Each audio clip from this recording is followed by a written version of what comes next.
Hello, everyone. I'm Adam Pryor. I'm with the Equity Group, and we serve with Kingsway Financial Services as their IR representative. And we're happy to see some of you in person. This is my first in-person meeting in quite a few months and years, and so we're hosting this both virtually and in person as kind of a hybrid. So with that, let me give you a few overviews in terms of prior to turning it over to JT and management for the start of this.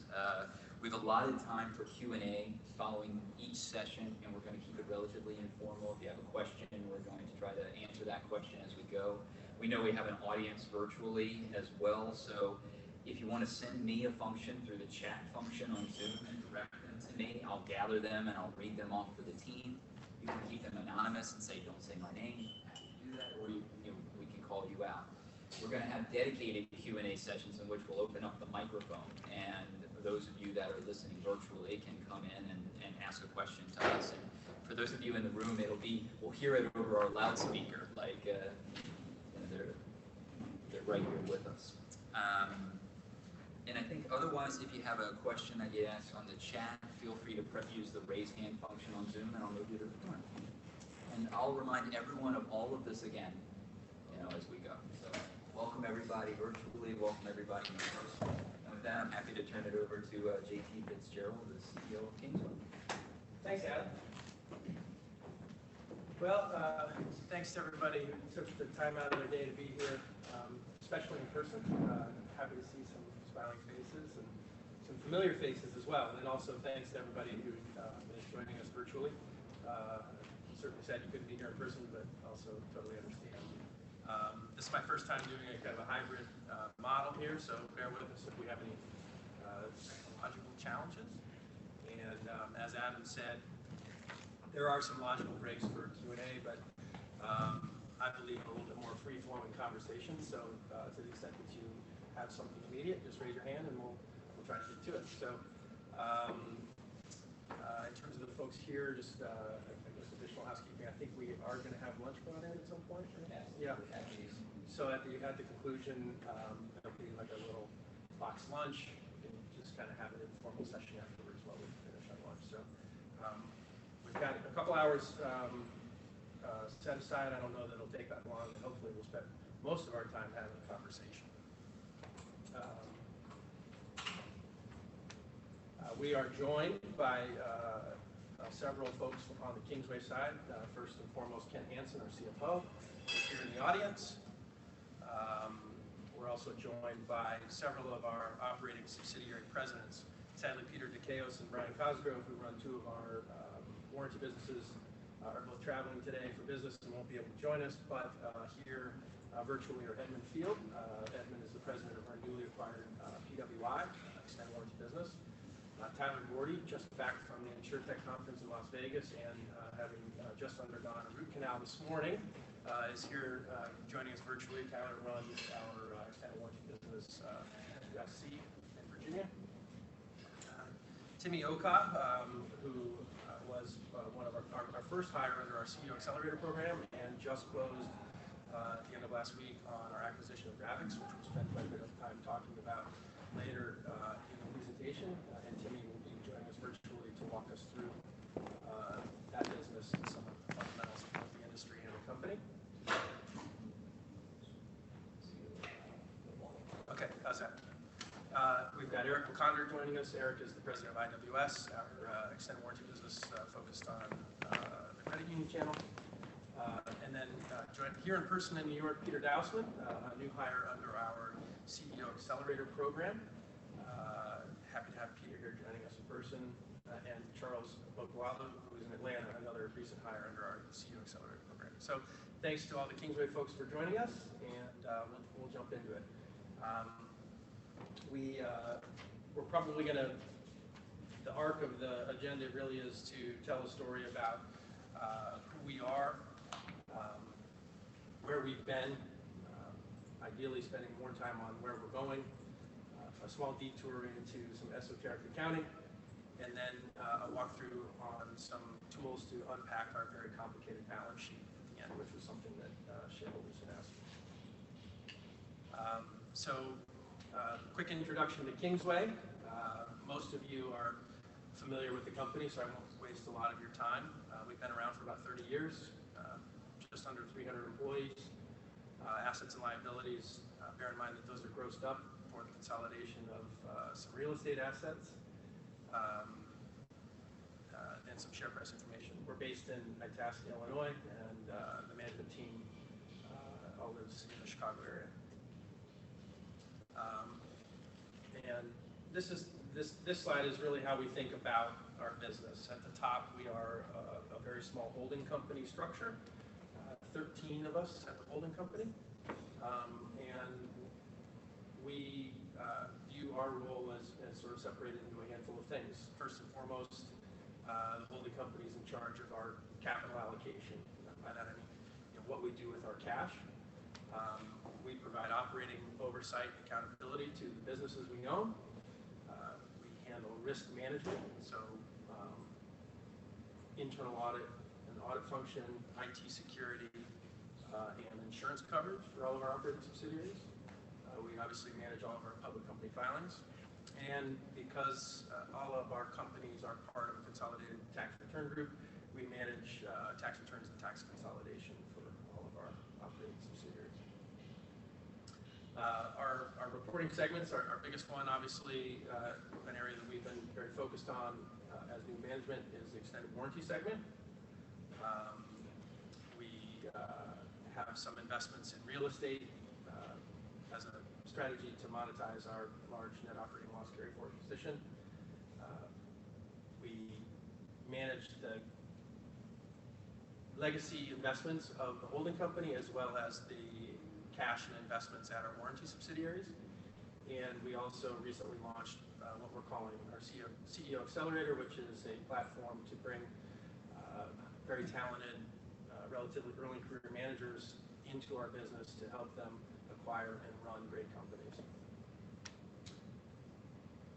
We operate in a very, philosophically, we operate in a very decentralized way. Obviously, we have some things that we need to do at Kingsway, and we have to provide operating support and accountability and oversight. But we think that maintaining a lean holding company is the best way to scale our business. And also, I think that by pushing autonomy down to our operating company presidents, who are all here on the call, is the best way to attract and retain really quality people, provide them the autonomy to run their business, and then provide them with incentive structures to behave like owners, right? So we will always try to maintain a very small corporate team.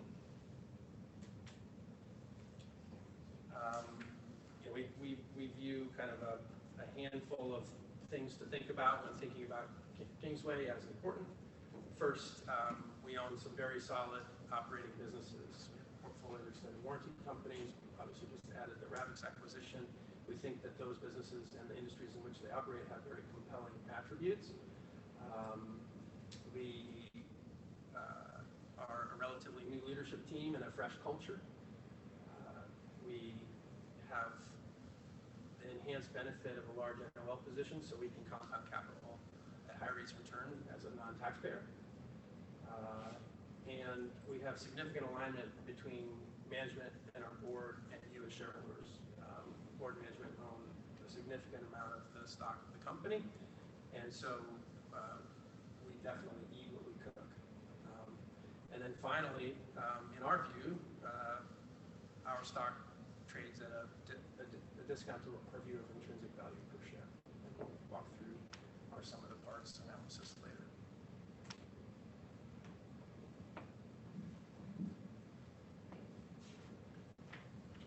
So our view on the ways in which we create value, I would describe this as sort of the three legs of the stool. The first is disciplined capital allocation. We've done that through investing organically in the businesses that we own, although most of those businesses are fairly asset light, capital light, don't require a lot of incremental investment to grow. And then we seek acquisitions and internal investments that generate strong returns. And we've outlined a handful of acquisitions we've recently done. We acquired PWSC, that Tyler now runs, in late 2017, had a great multiple. We acquired Geminis, which is pen warranty and prime auto care,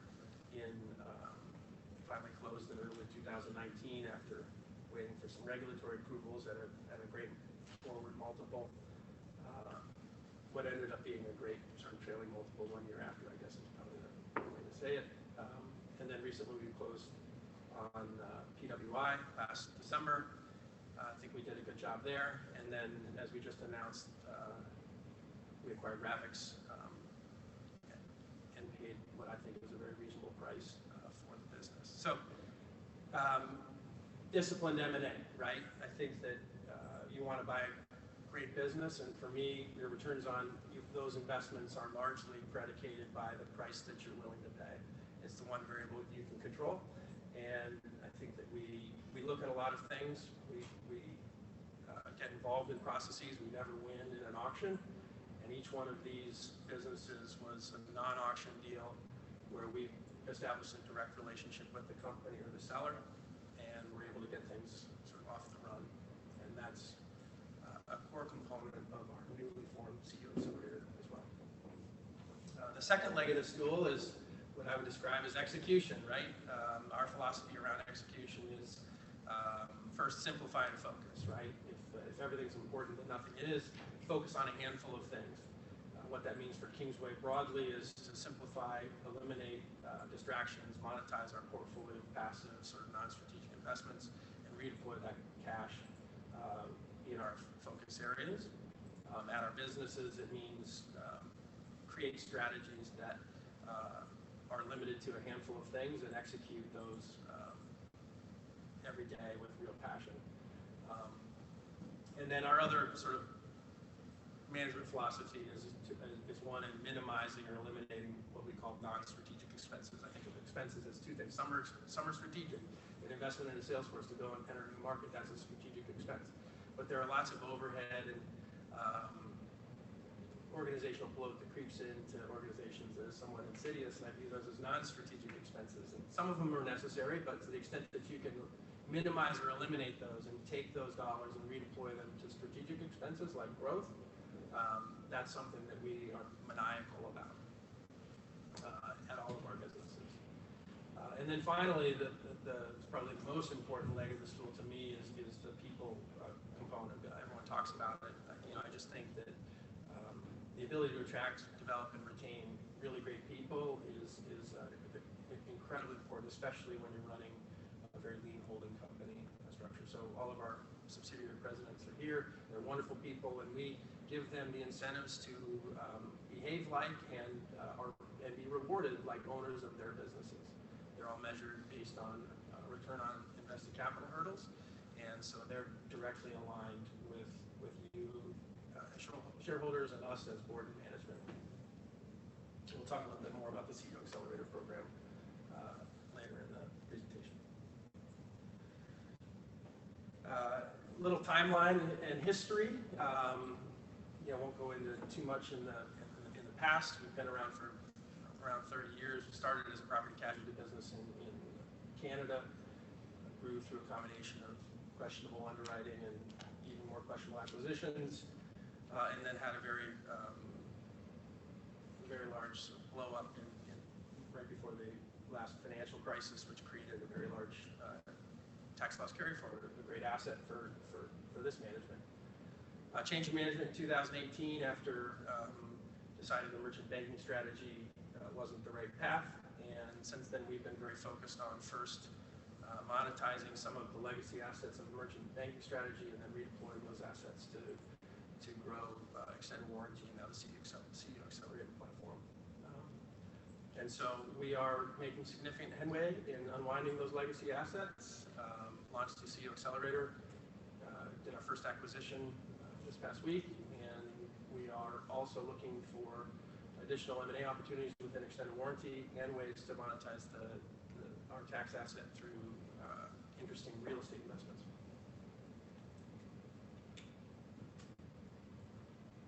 Quick look at some very high-level financial data, revenue by quarter over the last 2.5 years or so. You'll see that continuing to increase over time.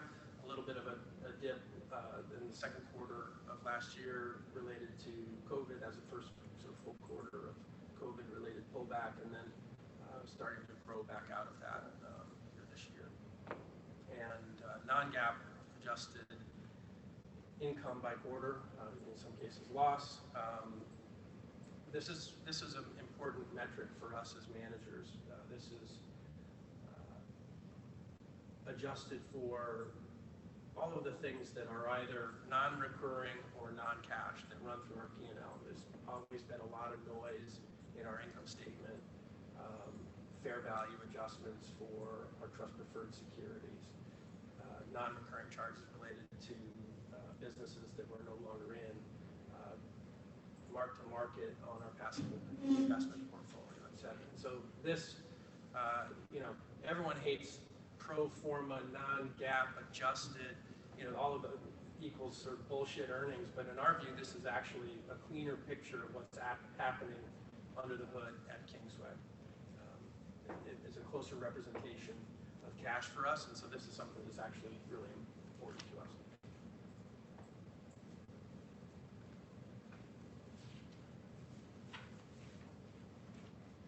Quick pause. Any questions before we jump into a little bit deeper dive on why we like the extended warranty business and our businesses there? Okay.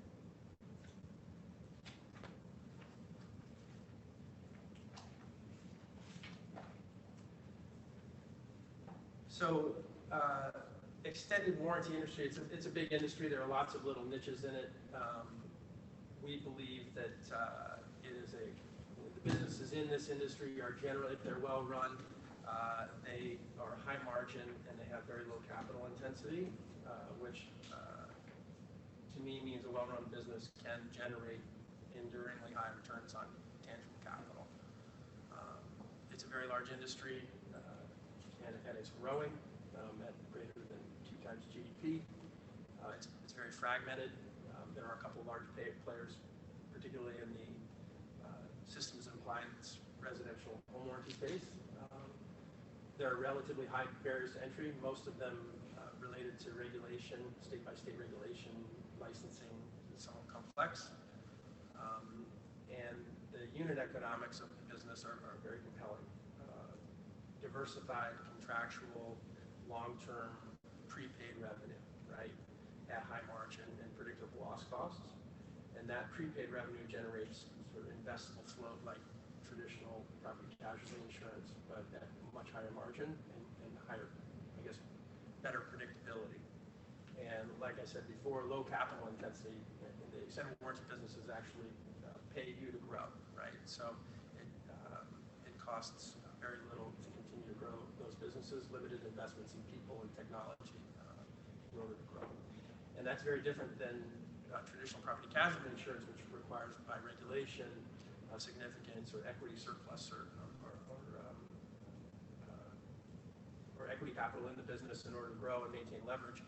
Because extended warranty is both profitable and utilizes reinsurance through a put policy, contractual liability insurance protection, the obligor and the primary risk taker doesn't need any statutory capital, and so you can continue to grow without additional capital needs. So these are our current extended warranty businesses. The first 3 on the left are within vehicle service contract, so extended auto warranty segment.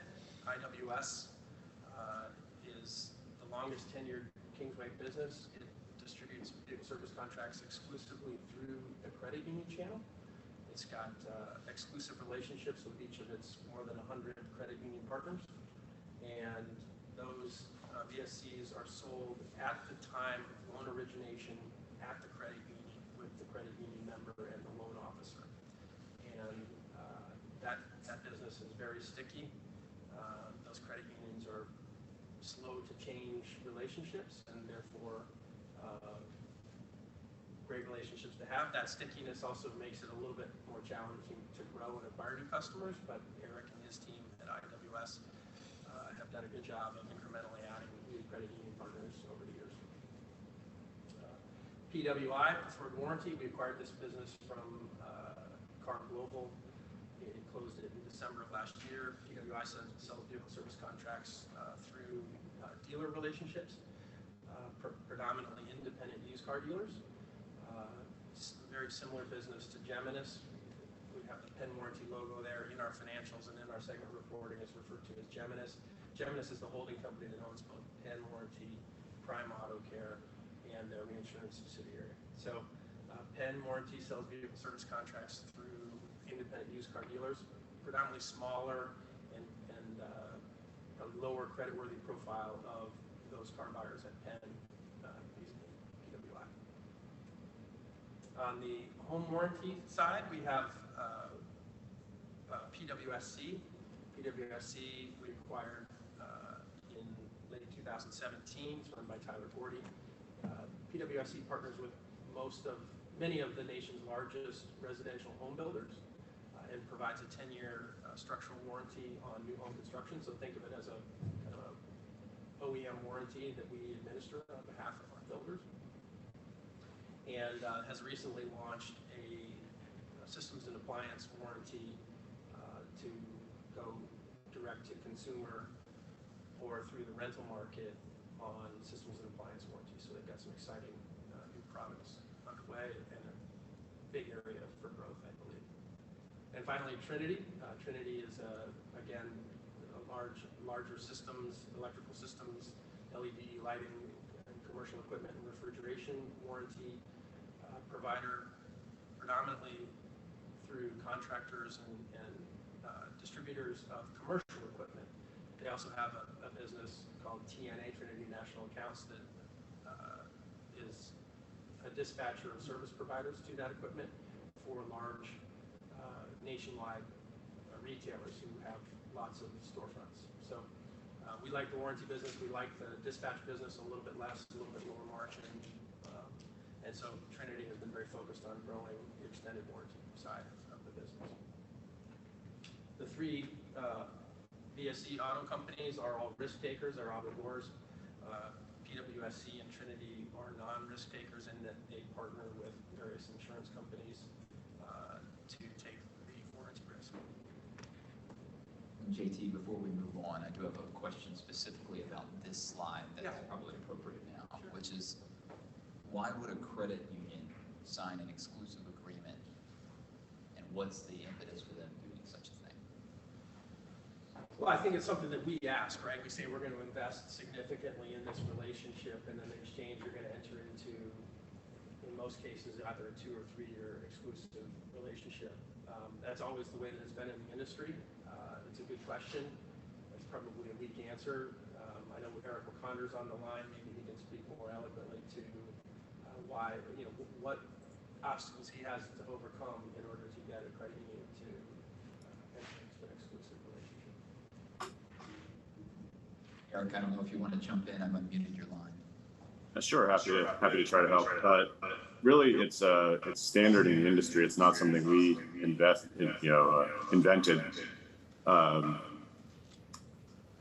We've always had it as part of our agreements, so it's something that we see others doing too.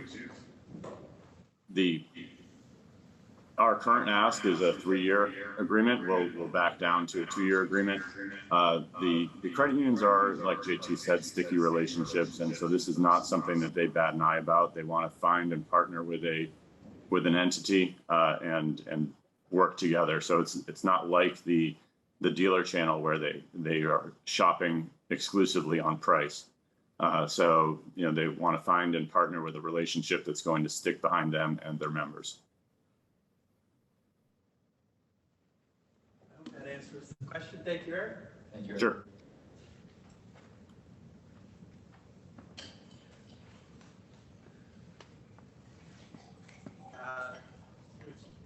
We've provided a little bit of our view on the strategic outlook for each one of the segments within extended warranty.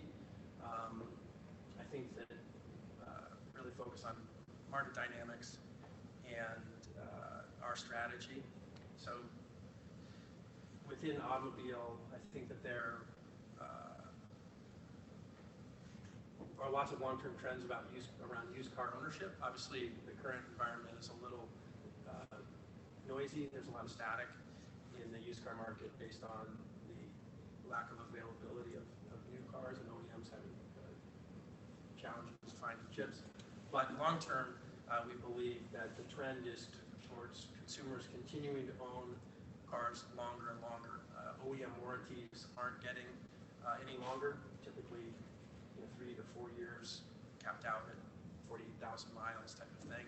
And yet the average age of a life of a car on the road is 10 years plus, pushing 12 years at this point. And so there is a real need in the market for a protection product for a consumer who needs to protect what is often their primary asset. The average severity on one of our repairs now is probably around $900. The average consumer doesn't have $900 to pay for a repair. And so the value proposition of an extended warranty continues to, I think, increase as the average age of a car on the road increases and the average cost of repair goes up.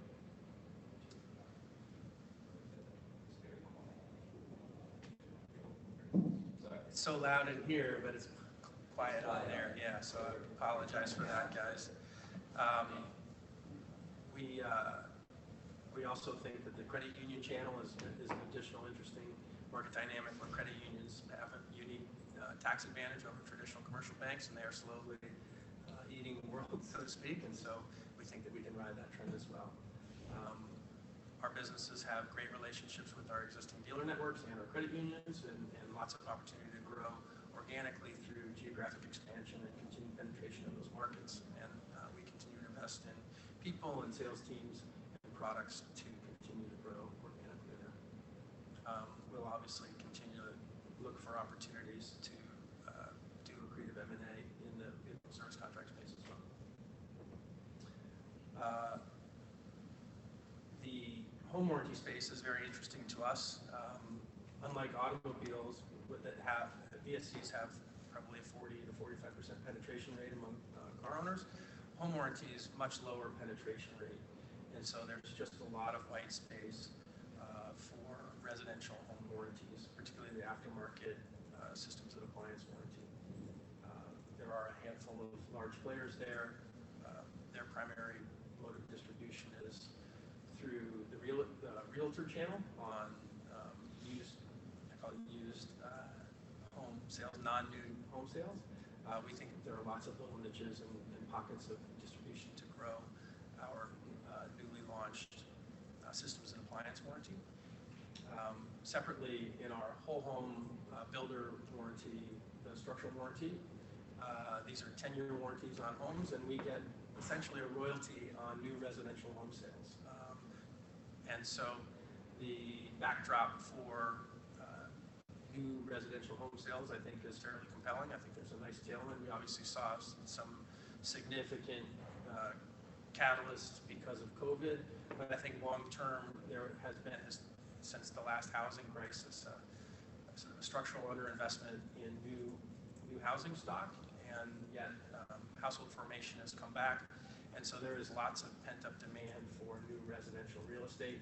Once the challenges around labor and land and lumber subside or abate, I think that we will have a long-term sort of secular uptrend in new residential home sales, and we will, our core business at PWSC will continue to ride that trend. And then on the sort of larger commercial, mechanical, and electrical business, this is somewhat niche-y. Peter has built a great business here. I think that that demand for HVAC products and related products like LED lighting, where we're involved, will remain strong. We've got a great leadership team there, and we are going to continue to focus on growing that higher margin warranty segment. And while the service component is important and complementary to what we're doing there, I think most of our growth initiatives at Trinity are around continuing to grow the extended warranty business.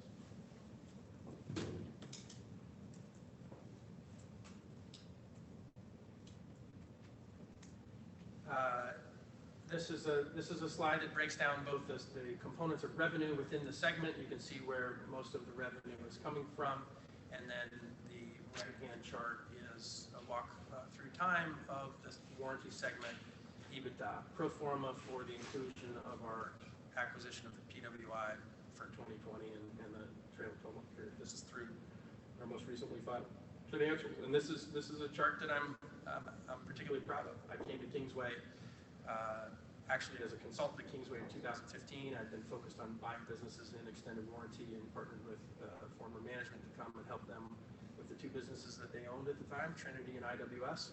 And on a consolidated business basis, those businesses were actually losing money. And through some operational efforts and turnaround in 2016, we got them making money. And then nearly every year since, we have done what I believe to be a really nice accretive acquisition. And so over the last 5.5 years, to take a segment that was losing money to now generating about 15 million in EBITDA, I think is a nice trajectory and one we'd like to continue.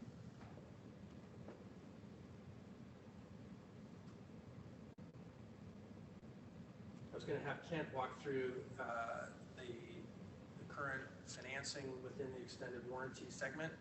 Concurrent with the acquisition of PWI, we were able to refinance the warranty segment term debt. So maybe Kent will come up.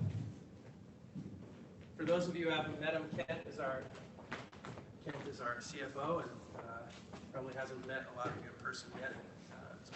Kent I think, was an employee of the company for a whole month and a half or 2 months before COVID hit. So that's right.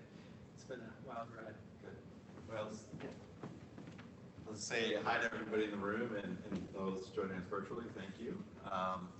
I would be remiss if I didn't point out as CFO that the second slide of the deck has our forward-looking statements and non-GAAP disclosure in that. So please take a look at that. We appreciate that. And also, this slide deck was posted to our website this morning. And so for those of you, if you want to pull that down as well, you can grab it there at any time. So I just want to get those housekeeping items out of the way. As JT said, I'm CFO, joined in December of 19. We went virtual with COVID like everybody else in the middle of March. And so I've officially worked out of the office more than I've worked in the office. But rest assured, we haven't missed a beat. We've done a lot in, I think, a short period of time. Hopefully, everyone in the room and on the call has kind of seen that come through. So this slide, we were really kind of proud of, because like JT said, when we bought PWI, we had the opportunity to refinance some existing debts. So when we bought Geminis back in 2019, in March 2019, we financed that about $10 million originally through a term loan with Star Mountain. They were great partners, but the interest on that was a little bit high. As you can see, it was LIBOR plus 9.25 with a LIBOR floor of 2. So we're paying over 11% interest on that. And so we were able to refinance that with about a $25 million loan, let's call it, with CIBC late last year. We're paying LIBOR plus 3, so about 3.75. And so in the current interest rate environment, we actually expect to pay less in cash tax, or not tax, we talk about tax a lot, less in cash interest this year than we did last year, even though the debt is sort of more than double. So we think it was a great use of capital for the company, and I think it kind of shows that in the middle of COVID, we were able to close this acquisition, and the banker was standing behind us on that, which I think says a lot about the company. Amortizes at about 15% a year, paid quarterly. The quarterly payment is about $925,000 or so a quarter. Matures in 2025, and like any debt, we got the leverage ratio that we need to comply with, and fixed charge ratio, and some other ones. But if you look at our latest leverage ratio at 6/30, we're already at 2.2x, which we're ahead of the curve on where we're supposed to be on that. So we're really excited about the acquisition that we did and being able to refinance that debt. I'm not going to drain every point on the slide, but the borrowers are just everyone in extended warranty except for PWSC. So we managed to keep them outside of that. And just as a historical note, when we bought PWSC a few years ago, they also had a term loan with another bank, and they were able to pay that off a couple of years early. So good performance there as well. So I'll just stop there for a second if there's any questions. We did actually also do a swap on just under half the notional amount with CIBC as part of our original agreement. We said we contemplate doing a swap, so earlier this year we entered into a floating for fixed swap. Like I said, for a little bit half of the principal amount, so about just under 12 million. The fixed rate, I think, is around 1.18% as well. So we're able to lock in some of that if interest rates begin to rise.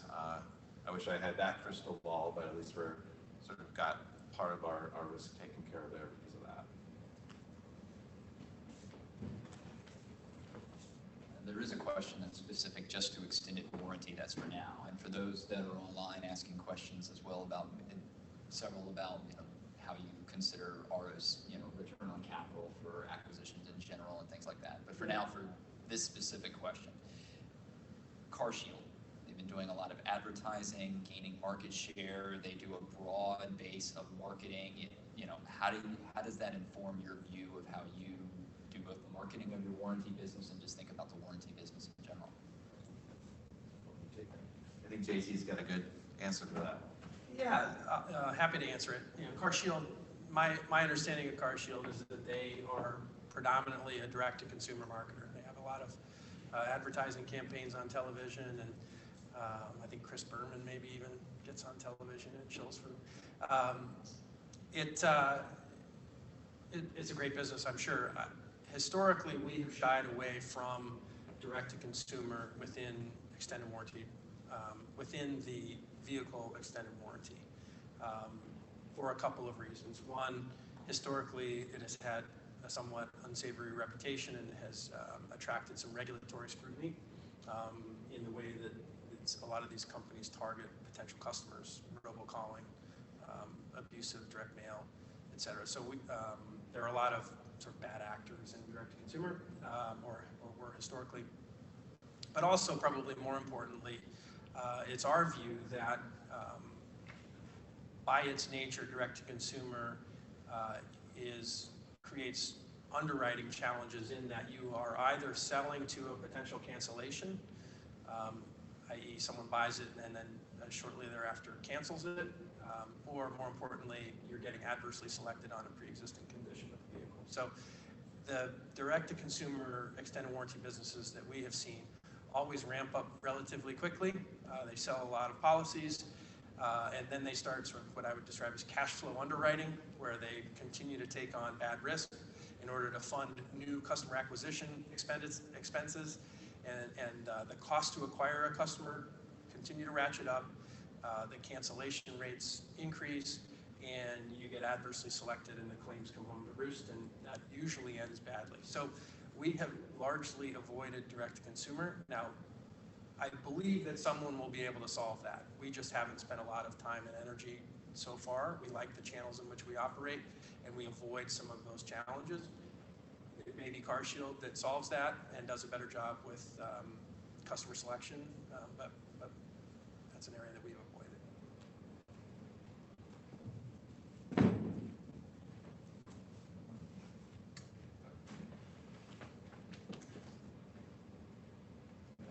We have a number of more broader questions for everything that we'll handle during an open Q&A session, and I'll open it up to everybody, both in the room and online. Great, thanks, Adam. So I'll bet most of you didn't think you were going to get an accounting course early in the morning on Tuesday. So I only have a couple slides on this one, but we think it's important because of the impact that it has on our business, and it kind of creates a lot of confusion. So, as you know, one of our strategies is to grow by acquisition. And in the extended warranty space, most companies have a lot of deferred revenue that's on their balance sheet. So usually because when you buy a vehicle service contract, one is usually required to pay for that up front, the whole amount of the contract, and then the company recognizes that revenue over time. So $1,000 contract, we get the money today, we put it on our balance sheet as $1,000 as deferred revenue, and then we recognize that revenue over time according to our actuarial models. When we go to buy a company that has deferred revenue, under current U.S. GAAP, we're required to value that deferred revenue at fair value. So what does that mean? There's no sort of Kelly's Blue Book for deferred revenue. There's no sort of open market that tells us what the fair value of deferred revenue is. So, you know, the accountants over the years and the valuation accountants over the years have come up with standard models by which we value that, and usually it's you're sort of taking a projection of, well, what cost do I need to service that revenue? What sort of margin would I require on those costs? And then I sort of discount that back to present value. And usually what happens is that results in a fair value of deferred revenue that's less than what was on the books when you bought it. So, you know, we call that disappearing revenue. And that revenue will never be recognized by the company that acquired that target company. So before acquisition, it may have one revenue profile based upon its deferred revenue. Post-acquisition, it's likely going to have a lower profile just because of this disappearing revenue concept that we have under current GAAP.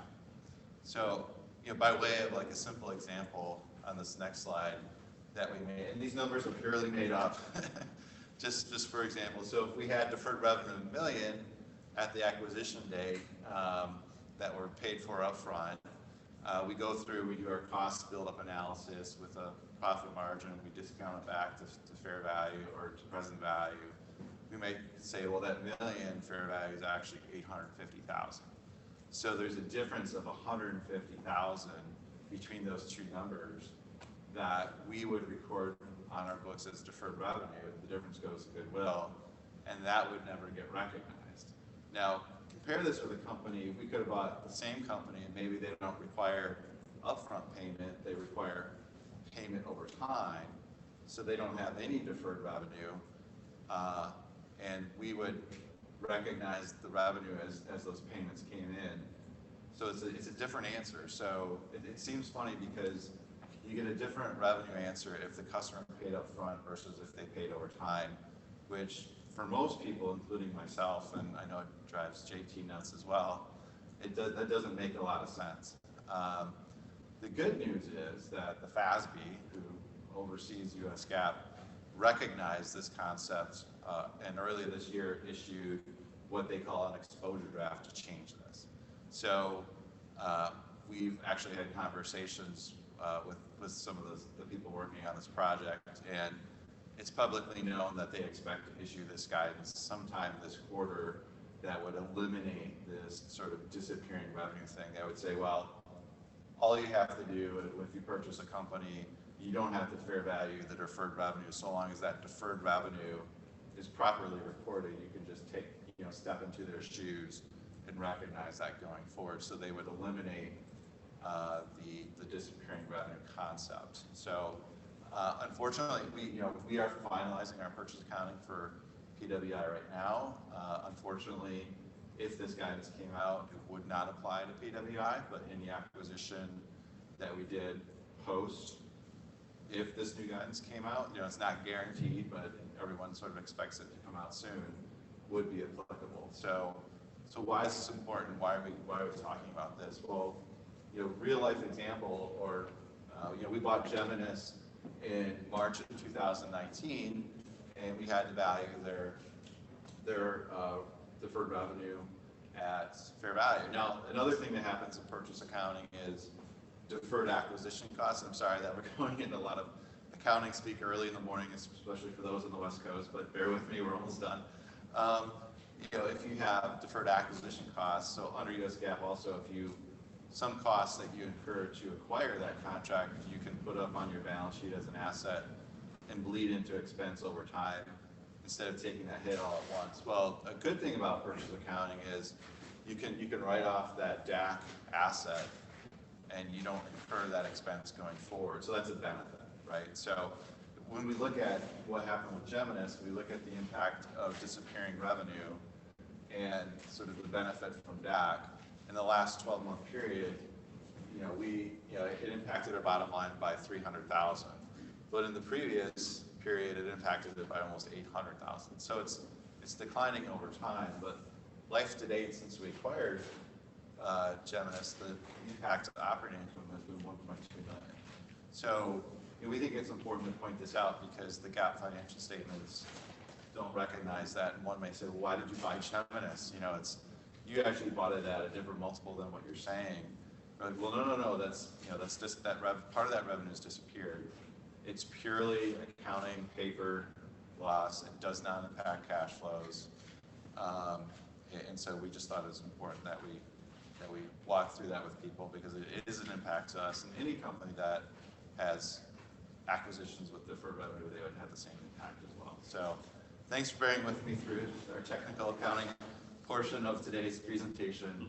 I think that was maybe the last slide that I had on that. I'll just pause and see if we have questions coming through. I'm guessing not. All right, excellent. That must mean I did a great job. I'll be a professor when I retire, so thanks, JT. I'll just put a fine point on it. We focus more on cash flow at our warranty business, is not GAAP income.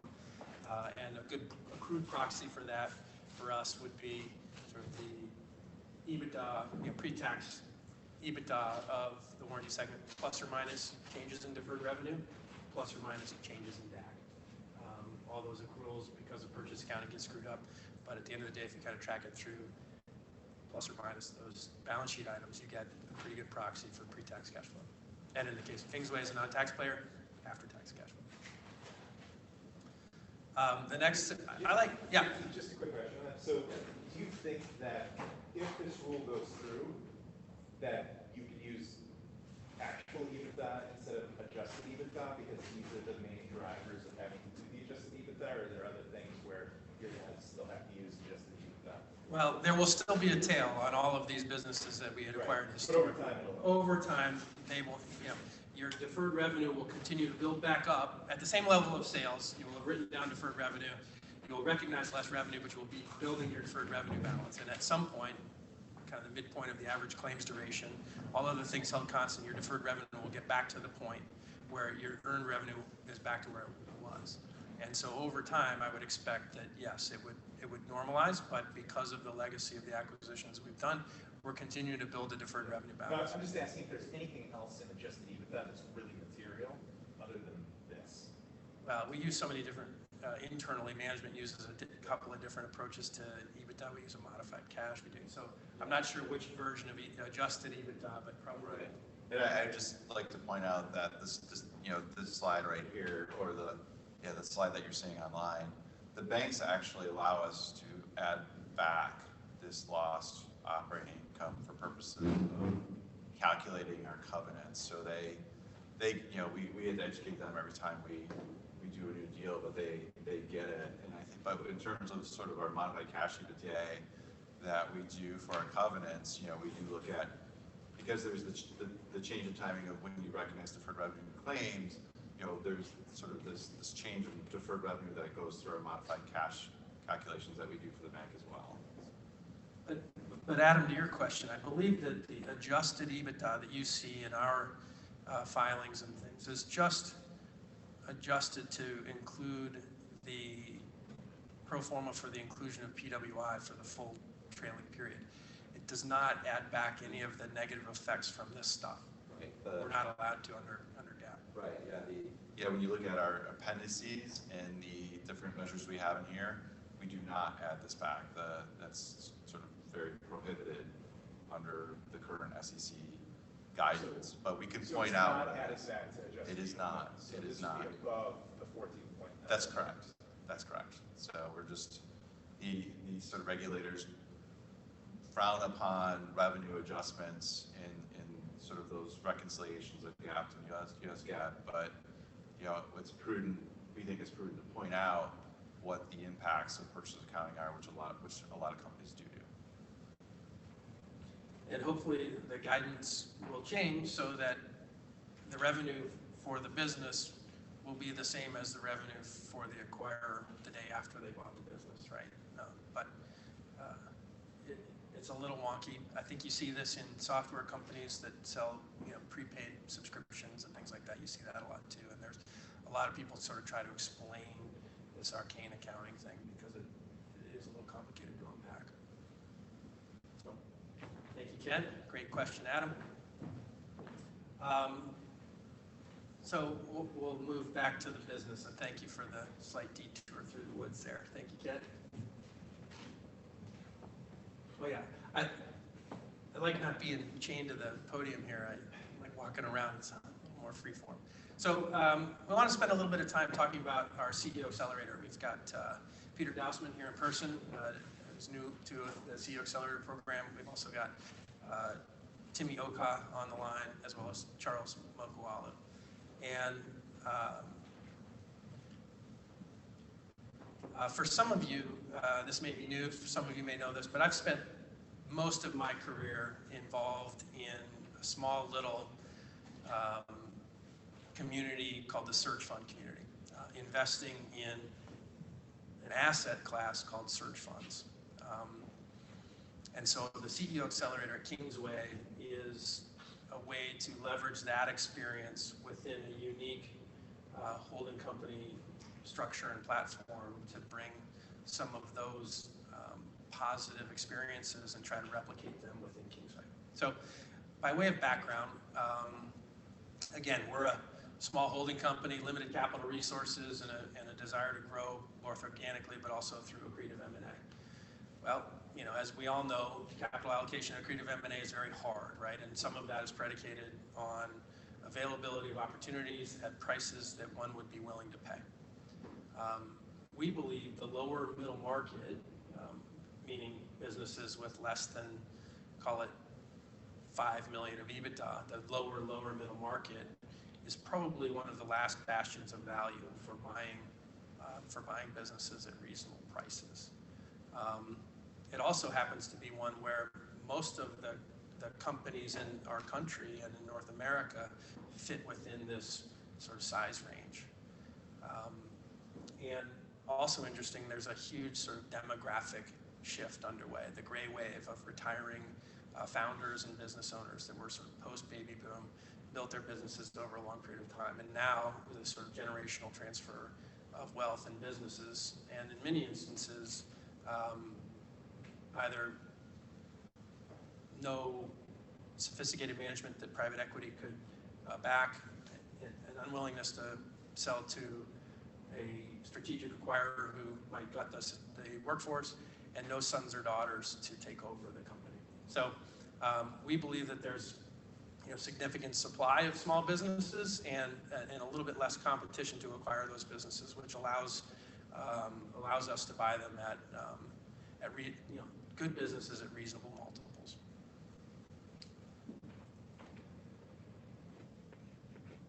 I sort of highlighted why selling to a young entrepreneur is potentially is an attractive exit alternative. It's an opportunity for a business owner to sell a company to someone who will continue to run it in their vision, not then flip it, in 5 to 7 years as a traditional private equity firm, and not sort of look for cost synergies and headcount reductions as a strategic acquirer would. So by bringing really talented management and money to an acquisition, I think that we can differentiate and find great opportunities.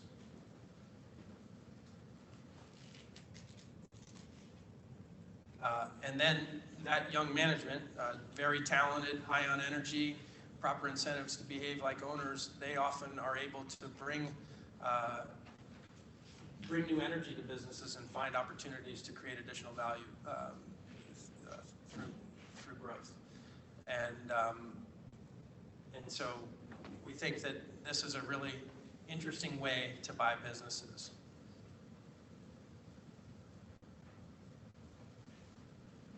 Just quick background on search funds more broadly. That's the model, right? A young entrepreneur, typically post-MBA, raises some capital from a group of investors to run around and look for a business to buy, with the tacit expectation that that investor will then fund the back-end acquisition. Stanford does a study, the business school there does a study every 2 years that basically calculates the return across the asset class. A lot of money a significant amount of money has been invested in search funds over the years, at least enough to be statistically significant. And if you had invested sort of pro rata across every search fund ever formed, including the ones that failed to find an acquisition or the acquisition fails, The aggregate IRR is north of 30%, and probably more importantly, the cash-on-cash return was about 5.5 times. So what that says is that those IRRs were generated over long periods of time. I think if you back into it, that's about like a 7-year average holding period on those investments. So higher IRRs over long periods of time. And if you look at what we're trying to do at Kingsway, we're trying to generate high returns on tangible capital over long holding periods. So, we have a long history in the search fund community. I started a search fund out of business school, bought a manufacturing business in Kentucky, learned what a bad business looks like, and then started investing in searchers and search funds and their acquired companies with some lessons learned and triangulated on the attributes of what make a good business, which ultimately led me to the extended warranty space and Kingsway. So we've been doing it for 15 years.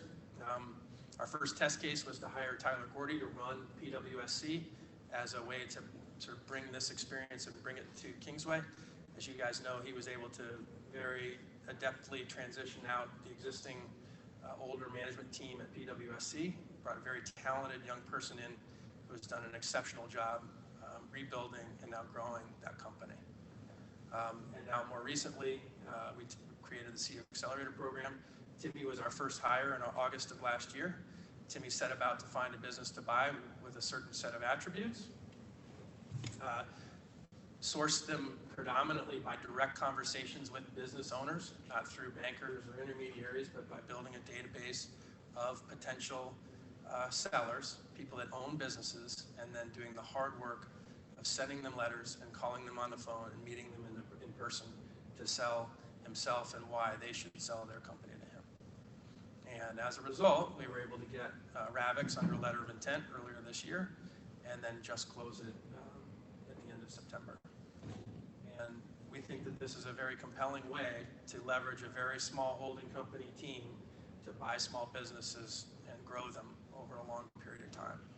And so, as I mentioned earlier, we've got 2 more people here on the CEO Accelerator platform, both with similar backgrounds to Timmy, both engineers by training.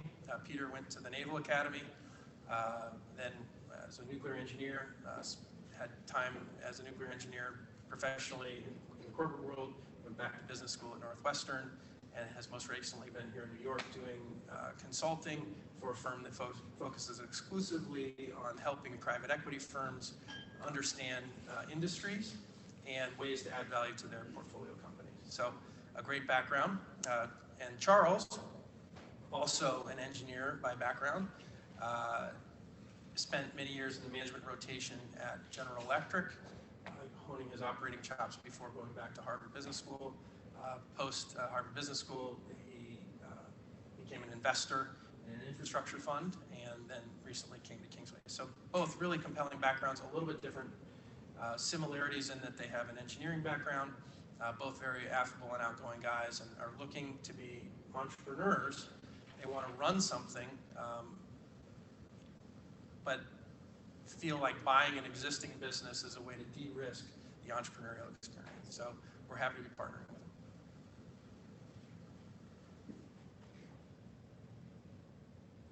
So just quickly, the combination of partnering with great entrepreneurs, buying great businesses. We then apply our operating and strategic support from the holding company, and we believe that that is a great way to compound capital at high rates of return over long periods of time.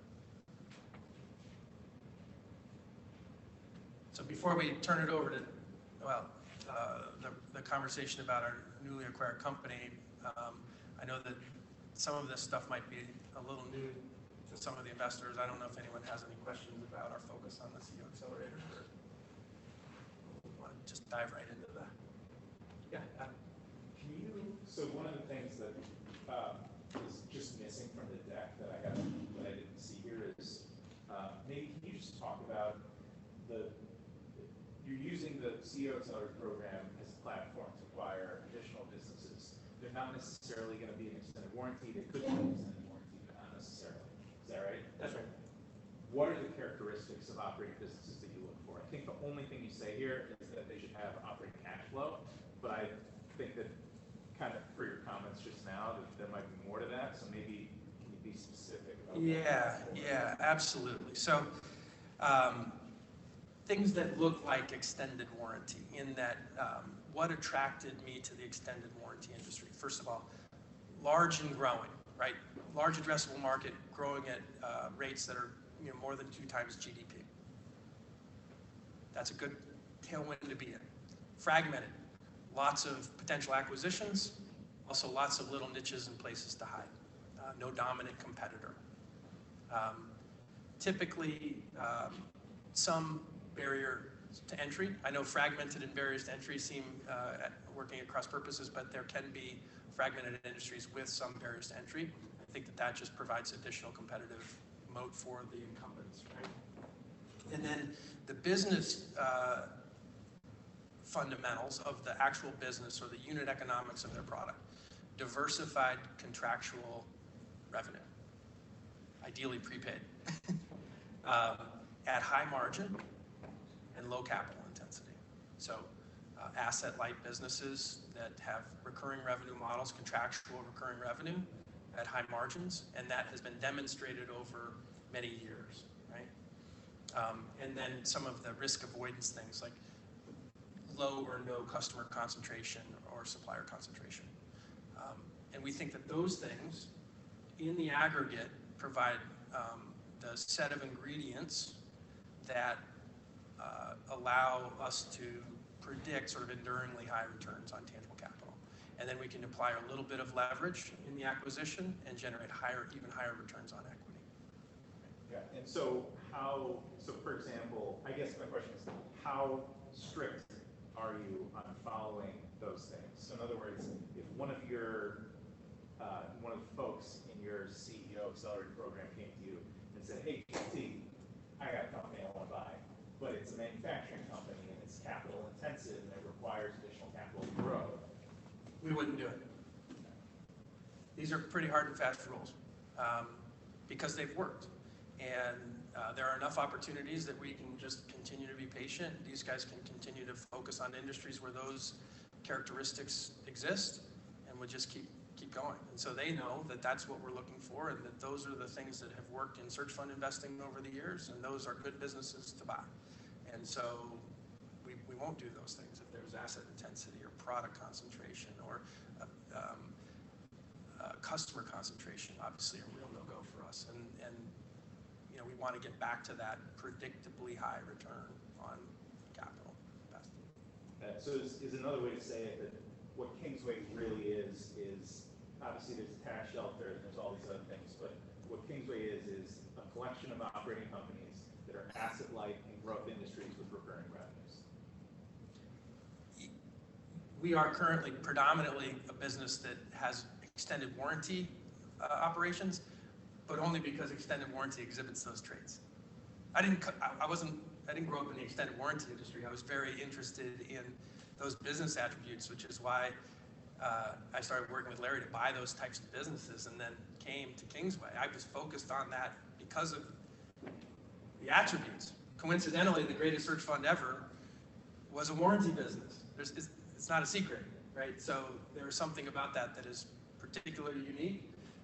And so we really want to spend a lot of time there finding more of those, because in addition to contractual recurring revenue, it is also prepaid, right? So there's this additional float component that makes warranty very compelling. But yes, Adam, we will continue to add businesses in addition to warranty that are in growth industries with recurring revenue at high margin. JT, we have a question from the audience. Yeah. Charlie Fisher opened up his line. Charlie, I don't know if you can hear me, but please feel free to go ahead. Yeah, good morning, JT. Can you talk Charlie, how are you? Great. Can you talk about the depth of the Accelerator program? Are there 1 or 2 potential CEOs? How many people do you actually have involved with the company trying to find businesses? Yeah, so at the introduction, you'll hear from Timmy Oka here shortly. He acquired Agravix, and we just closed last week. And then here with us in person is Peter Dousman, and we also have Charles Mokwalo, who's joining us virtually from Atlanta. Peter and Charles Timmy joined last year, Peter and Charles joined this year, and it's the type of thing, it's sort of about our bandwidth, Charlie, but ideally, we want to get really great people, and we talked to dozens and dozens, probably 50 potential new operators in residence, and triangulated down onto Peter and Charles this year. I think that we have the bandwidth to kind of continue to do that, 1 or 2 great people a year, right? And ideally, each one of these guys, if you kind of look at our experience, will be able to close an acquisition within the 18 months or so. It may take longer, it may happen a little faster. So if you could have 3 people going in any 1 year, you might be able to do 1 or 2 acquisitions a year. Oh, that's great. And do we put them on like a monthly retainer, or how does that work while during this 18-month process? Yeah, they're employees.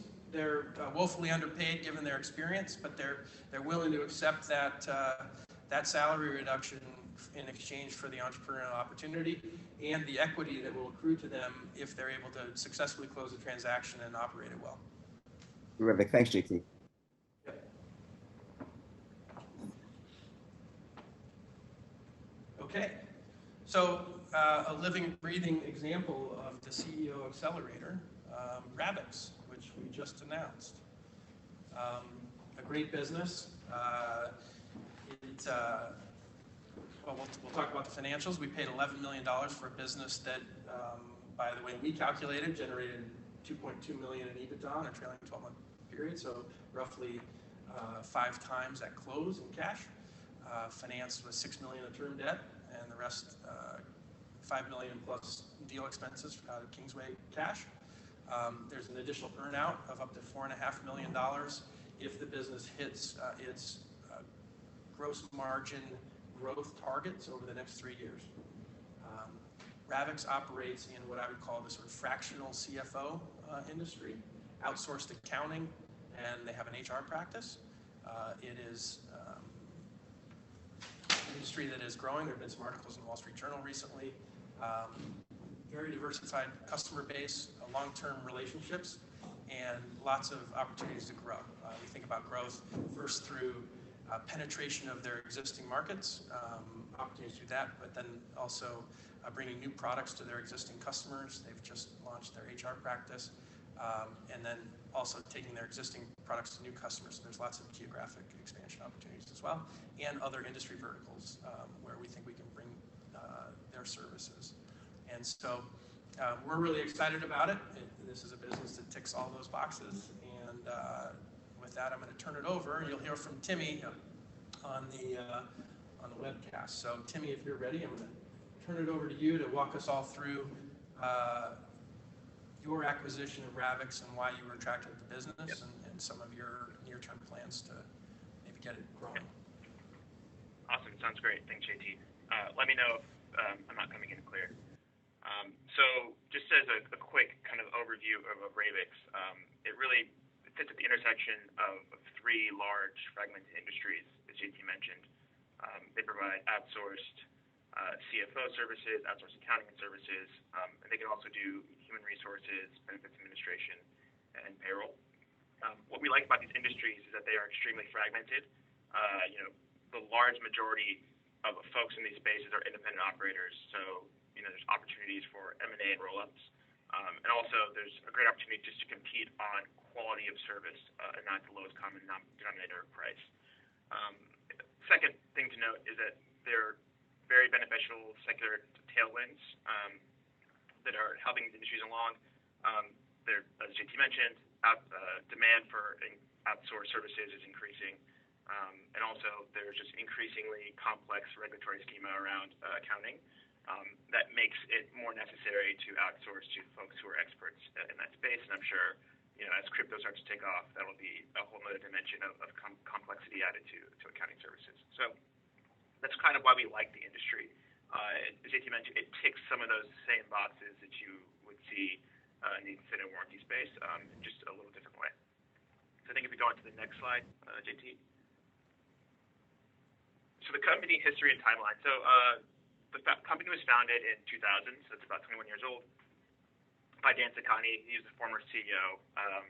he actually sort of went through a similar transition earlier in his career when he joined David Powell. He was basically doing a handoff for an older gentleman who wanted to transition some of those relationships from himself to Dan to keep the company an ongoing concern. And that's the situation that we found here. Ravix had actually been approached by other companies in the past, and it was more of a merger situation, where there may be some redundancies and multiple folks with the same position, and that scared them off a little bit. They were really attracted to Kingsway because we don't have an accounting asset. We weren't merging them into anything else. We were going to keep the brand identity the same and continue to grow and provide the same level of service. And so that was, I think, why Dan was really willing to have these conversations with us, over the past 6 months. So originally, when the company started, they offered operational accounting. So that's your bookkeeping, closing your quarters, financial modeling, things of that nature, and HR services. In 2011, they launched a technical practice, and that's more the complex accounting situations. For example, preparations for an S1, quarterly and annual financial filings, audit preparations, things of that nature. And more recently, they have launched an advisory and liquidation practice. So since inception, the company has grown from 12 employees to just north of 60 today, and we continue to hire at a fairly quick clip. So if we go to the next slide.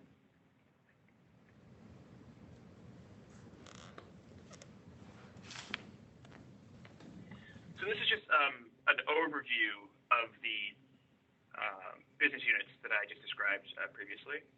And I think one interesting way to frame this is that it provides services across the span of the business life cycle for a client.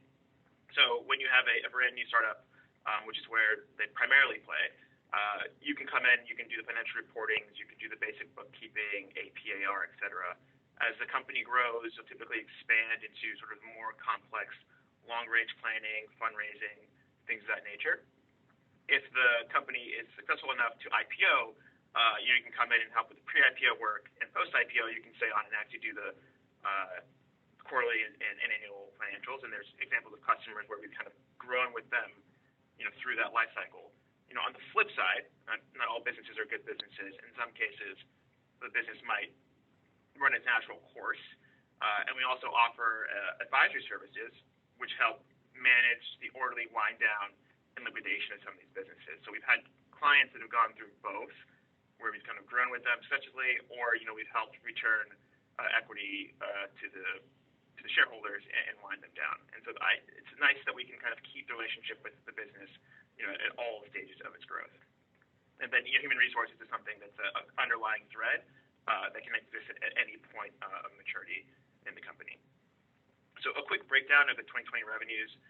The overwhelming majority of the revenues are in the operational and strategic accounting space, which is your, the outsourced accounting and bookkeeping, things of that nature, followed by technical accounting. And in the HR and the advisory practices, being a little bit smaller and more nascent, comprise a cumulative 8% of the business. So we'll go to the next page.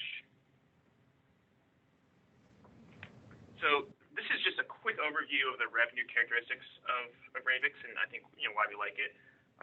A large percentage of the revenue is what I'd say is open-ended recurring revenue, right? So it's or reoccurring revenue. So Ravix typically signs with its clients an engagement letter that stipulates, we will provide you on an indefinite basis these services at these rates, and so it's a billable hours business.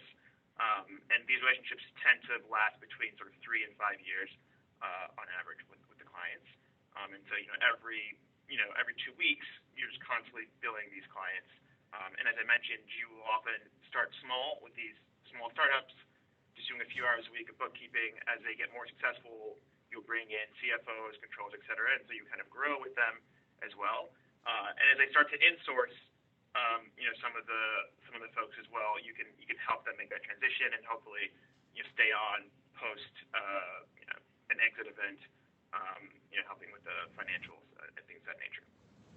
So I think one of the areas we would like to focus on is increasing that percentage of project recurring revenue or reoccurring revenue in the particularly technical practice, and that's one area of focus is trying to get more of those financial reporting type jobs. So if we go on to the next slide. So this really just tries to show that there's really excellent customer concentration characteristics of the business. If you look at the top customer, it's only 5%, and the top 20 customers, are only 50% of the business. And so from those top 20 to the 250 total customers in 2020, you can understand there's a very sort of long tail. And that's strategic because in the space where Ravix plays, which is Silicon Valley, you don't want to get into the business of trying to pick winners and losers ahead of time. So they take, multiple small companies, and eventually, through natural selection, some of these companies will grow and become those top 55, top clients. And so that's the way the revenue is spread out. But it provides a lot of downside protection for us. If we lose our biggest customer, it's only 5% of the revenue, and so we'd be able to formulate a plan to replace it.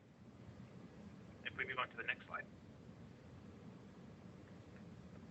And on that note, there's excellent revenue retention. So if you look at the top chart on the left-hand side of the page, that shows a cohort analysis of the revenue retention.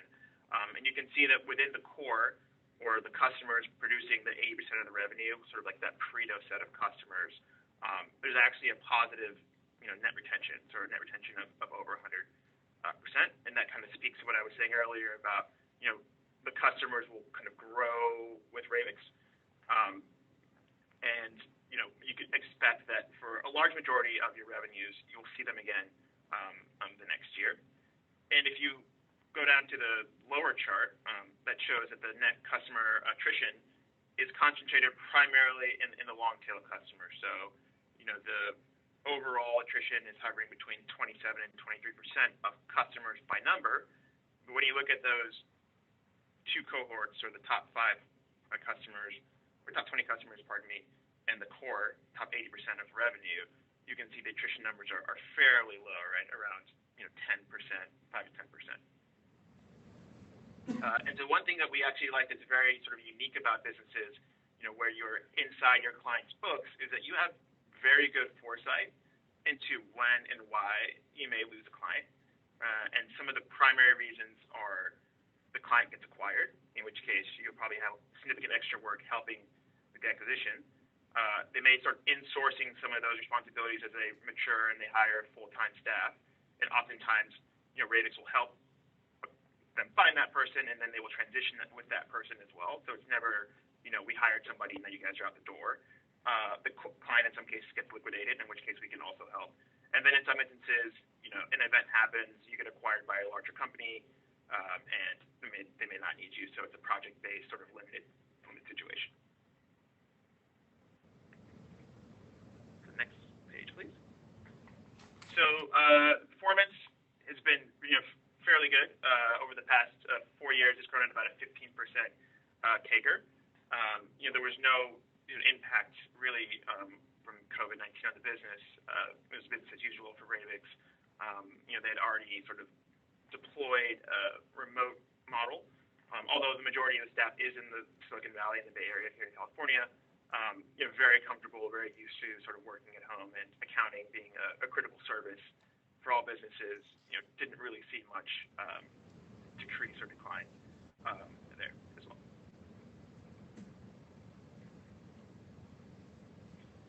So I guess I kind of already touched on this, so I'll be fairly brief.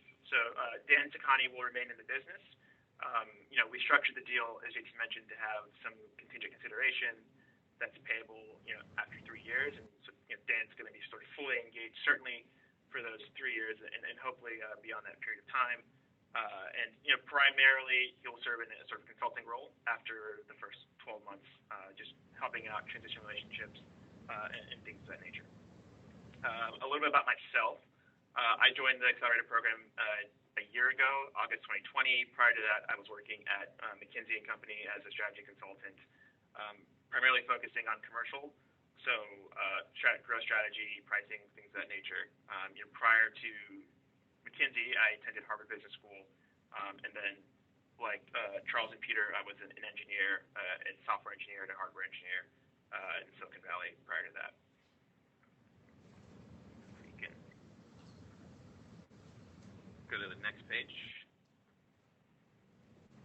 So growth opportunities. So I think the best way to kind of think about this page is sort of quick wins and longer term plays. So there are a few things that we can do kind of immediately to help improve the top line or the margin profile of the business. One of them is just maintaining the pricing discipline. So just small things like making sure that we, on an annual basis, based on the customer's onboarding date, look at how we can improve or how we can increase customer prices. Another thing that's I think another sort of quick, short-term quick win is the marketing. So Ravix is entirely a word-of-mouth business. They have $0, I think, in the marketing budget. They have absolutely no SEO. If you Google Silicon Valley outsource accounting, they do not show up anywhere on the first couple pages. And so that's just a really easy opportunity to get some inbound leads from the online presence. I think maybe they get 1 or 2 a year from their website. So just establishing that presence, being a little bit more thoughtful around that. And then as we move into some of the longer term or medium term plays, there's like 4 areas. So one of them is increasing the referral income. Ravix has some partnerships with some service providers, Bill.com, ADP. So expanding some of those into their client base and picking up some annuity streams from that. And also expanding into new partnerships, for example, implementing an ERP system such as a NetSuite, where you also get residuals from the clients who you help implement such systems. Another area is growing the HR practice. So actually, when I was first looking at Ravix, I found them through a search for HR businesses. But the HR practice is fairly small. I think it's about 8 to 9% of the revenue. And the cross-sell is about 19% into the accounting and bookkeeping clients.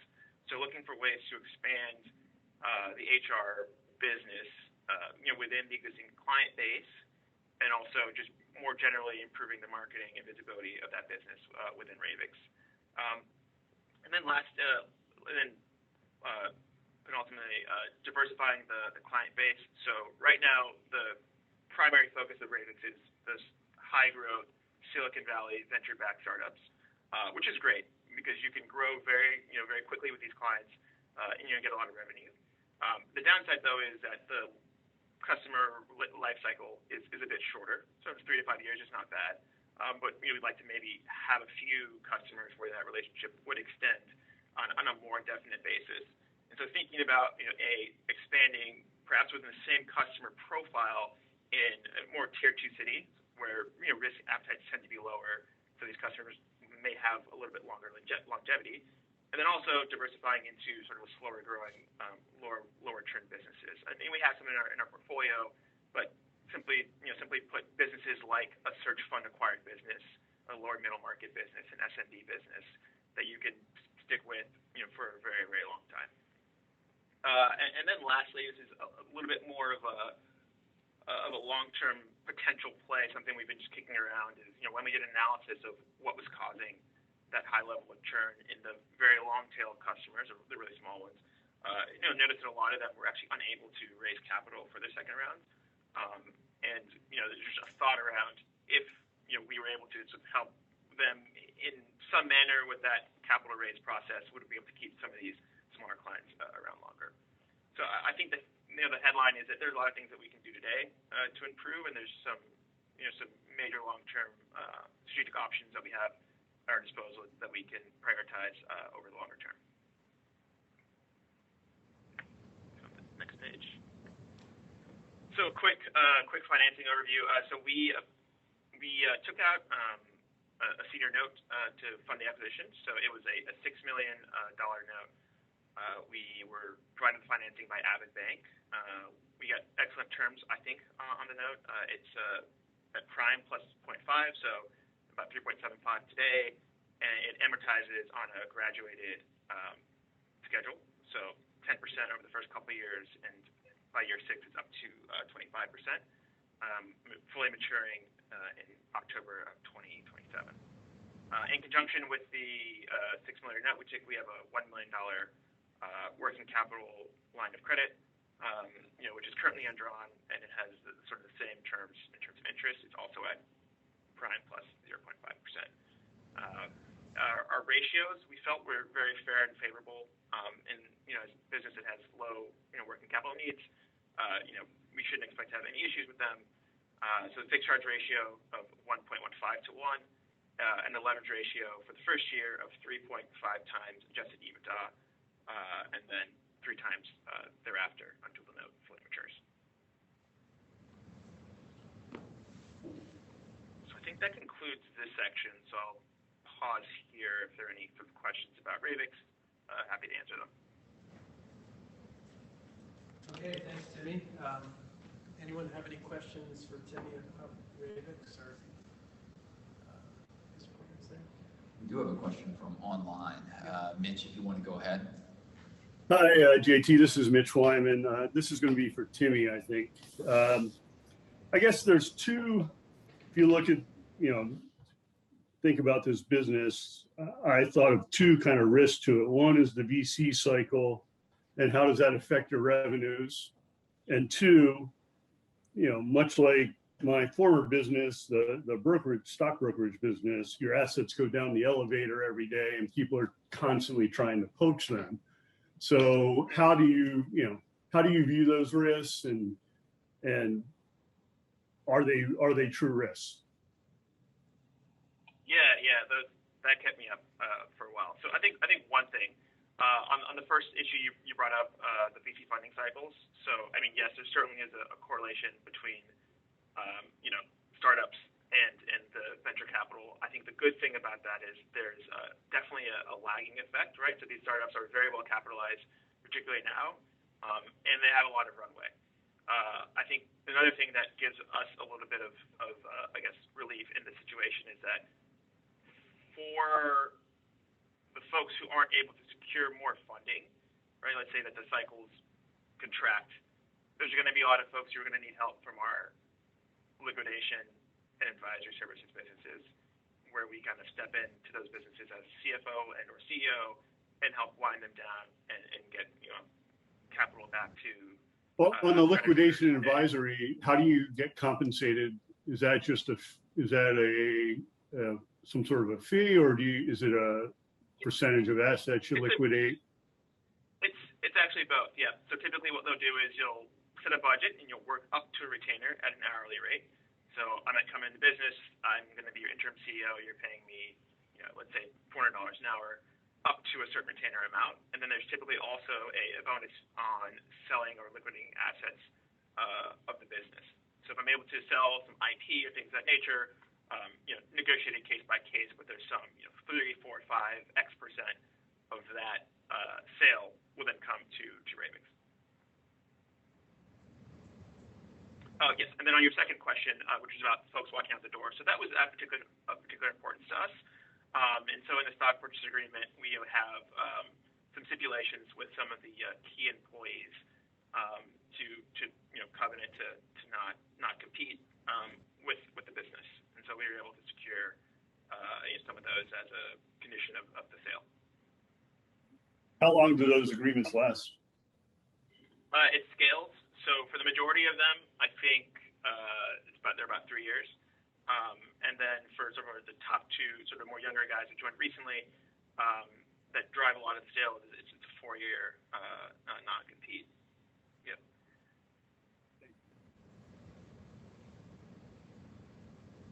Yeah, Mitch, this is JT. I'd also point out this is an area that we focused quite a bit, and we look back historically at the experience of the company, and they have over time lost some important employees, and in those instances, this is anecdotally, they didn't suffer any loss of business, and so people do move around, but fortunately for the company, at least in their experience, when they have lost a key employer, they've gone to work somewhere else.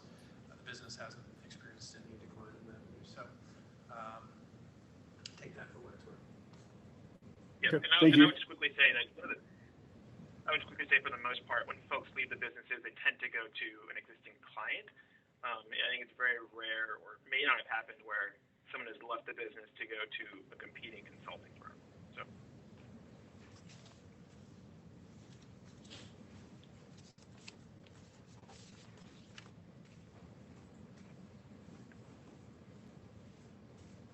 Okay, I guess that's it on the questions. Thank you, Timmy. Appreciate it. So we've talked about two of the segments. We've talked about extended warranty. We've talked about the CEO Accelerator and Agravix acquisition. We'll talk about our real estate operating segment. For some reason, now this is there we go. So just a broad overview. We're interested in real estate because we believe it's a way for us to leverage small amounts of capital and our net operating loss carry forwards to create value by monetizing those NOLs. And so we're very focused on what we call zero cash flow CTL. CTL is credit tenant lease, high quality assets with credit-worthy tenants. And we acquire those. We have historically acquired those properties using a significant amount of mortgage debt and a limited equity contribution. That mortgage debt, non-recourse to Kingsway, secured only by the real estate. And then we utilize our NOLs upon consolidation to absorb the phantom income that those structures create. And that absorption of phantom income accrues as value to us through the sort of taxable portion of the lease stream that goes to amortizing principal. So the one example that you guys are all very familiar with is CMC Industries. Quickly we bought 81% of the stock of C Corp. That C Corp owned through an indirect subsidiary a large piece of real property in Texas. It's a rail car storage facility with Burlington Northern Santa Fe Railroad as the tenant. Property has a primary mortgage that will amortize over the life of the lease down to a $68 million bullet.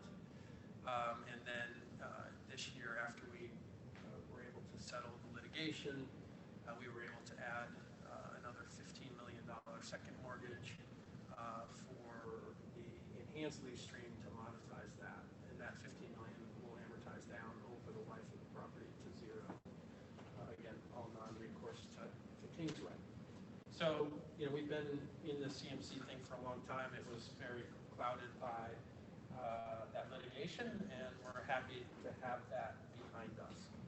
The sort of operation of the way that this would work to us as we continue to consolidate CMC, the amortization of all of that principal, so roughly $100 million on the first mortgage and $15 million on the second over the life of the loan, creates taxable income, and we shield that taxable income through the use of our net operating losses, and we get compensated for that through our equity interest on the back end.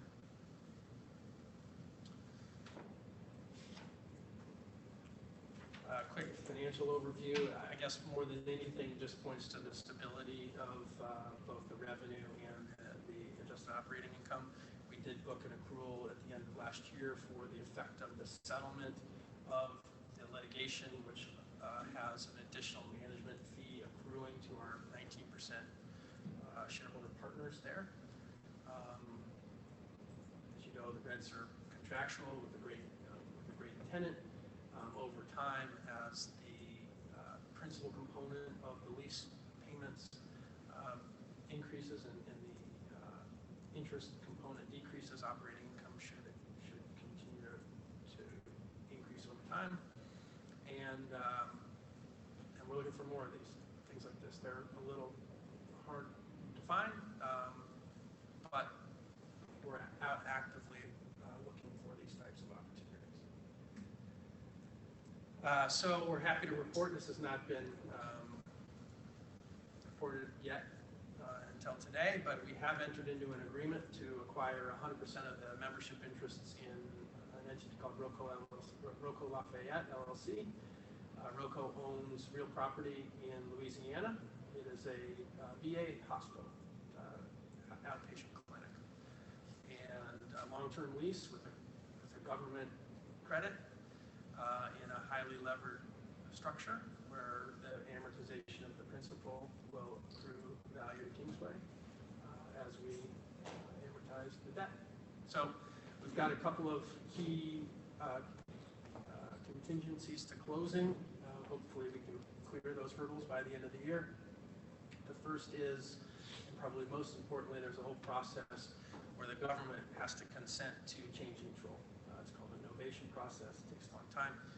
The GSA has started that process, so hopefully we don't view any reason why they would ultimately withhold consent. It just takes a long time.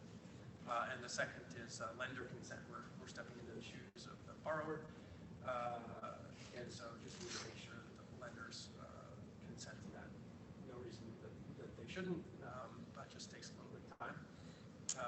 And so we will invest a little north of $1.5 million. We'll own the LLC. The LLC will have this debt. The property will amortize the debt. And at the end of the day, we'll own a VA hospital, ostensibly debt-free 15 years from now, or find something else to do with it in the interim. So one example of us out looking for other ways to monetize the NOL using credit tenant real estate. Any questions on that? Okay.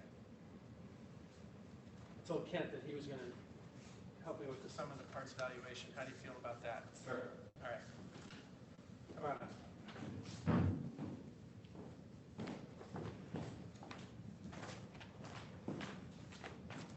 I'll do the intro. We put together a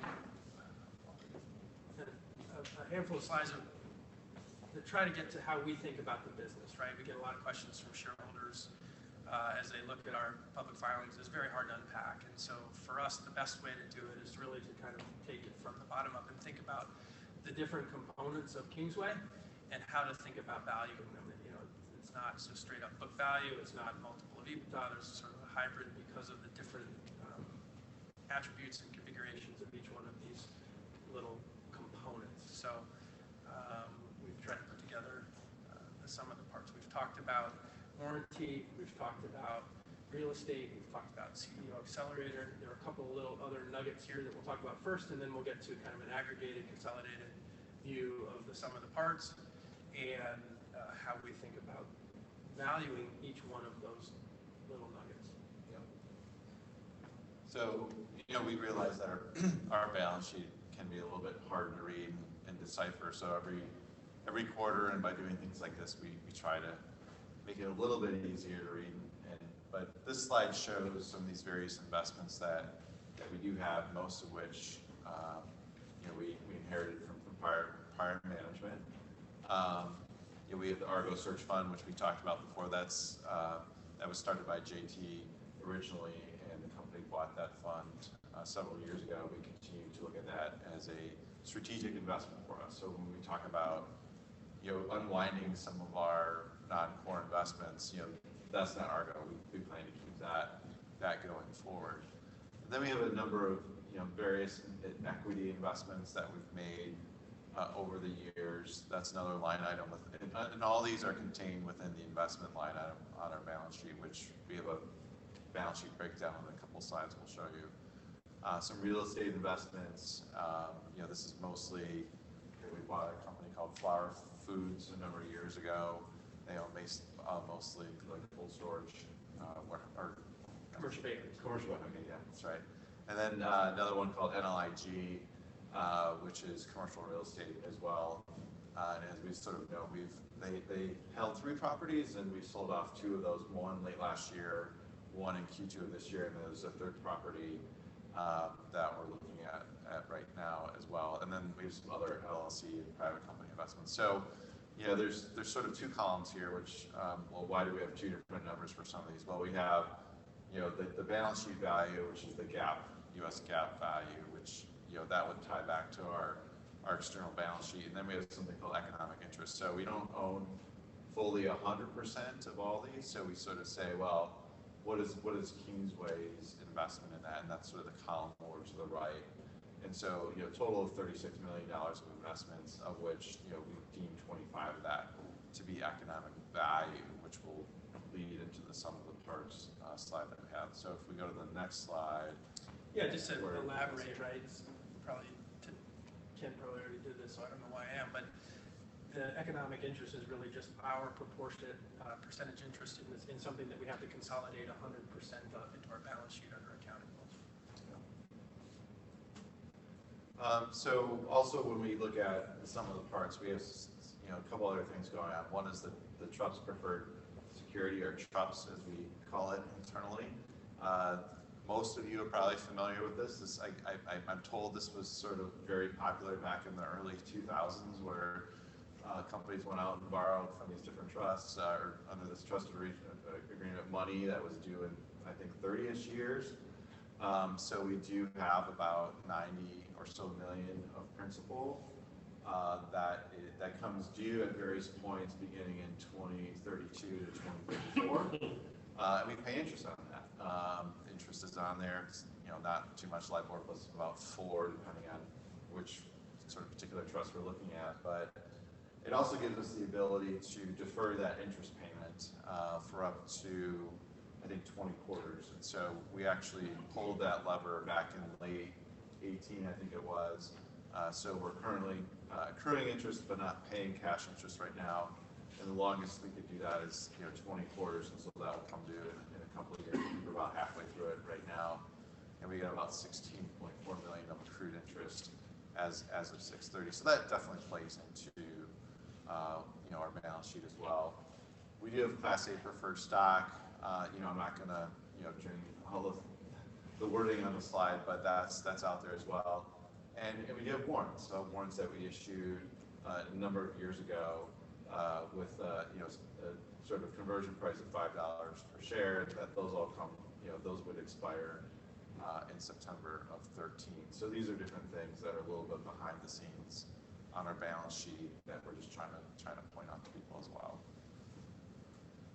So then this all kind of comes down to how does management view, how do we think we view the value of our company? And as JT said at the beginning of the presentation, if we look at what our stock's trading at now versus how we view it, we think maybe there's a little, obviously, room there. And so the first thing we look at is our operating companies. And historically, that was just extended warranty companies, but now also that we closed on Agravix, we've sort of thrown that in there as well. So what we're looking at there is sort of looking at the trailing 12 months EBITDA on an adjusted basis. And for the warranty companies, we think a good multiple to put on that is anywhere from 12 to 15. And people might say, well, gosh, you bought these things. You just had a slide earlier that said you bought these things at 4, 5, or 6. Like, you're sort of doubling that. Well, we think, a couple things come into play there. One is sort of regrouping these companies together, so that sort of increases the value. And then also, we're not a cash taxpayer as well, too. And we look at some comparable comps out there, some public comps that are much higher than that. So we don't, pretend that we're going to get a multiple in the 20 for this. So we sort of settle on the, we thought 12 to 15 was a good multiple. I don't know, JT, if you have any more color on that. Yeah, look, I think obviously with size, you get multiple expansion, size and diversification. But I think the more important point is that if you're trying to compare multiples of one company against another, you'd like to do it on an after-tax basis, right? So EBITDA is pre-tax, but then, and so if you sort of divide that EBITDA multiple by the current corporate tax rate, which our businesses don't pay, you can get kind of an apples-to-apples multiple comparison. And so for us, a 12x multiple of EBITDA is on after-tax, but that would be the equivalent pre-tax multiple for a taxpayer of something more like 9.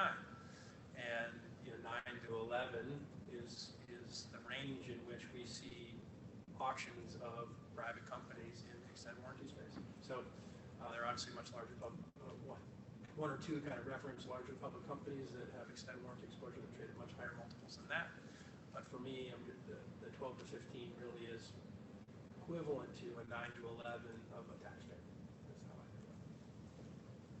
And then Agravix we have there at 6.7, and that's just sort of adjusted for the pre-tax after-tax component as well. So we get a range there for the operating companies, and then we have the real estate. That's it basically, you know, if we assume a hypothetical sale in the future, discount those cash flows, pay off the debt, what's sort of left at the end of the day. It's an estimate, but we figured about 35 million.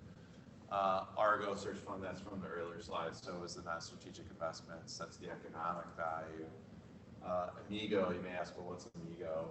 For those who've been around for a while, they know what Amigo is. It's a insurance company, I think one of the last insurance companies that we do own. It's been in runoff for several years. So this is basically the net equity of Amigo as well. So we don't, and you know, sort of interestingly, we don't put a value on the NOLs.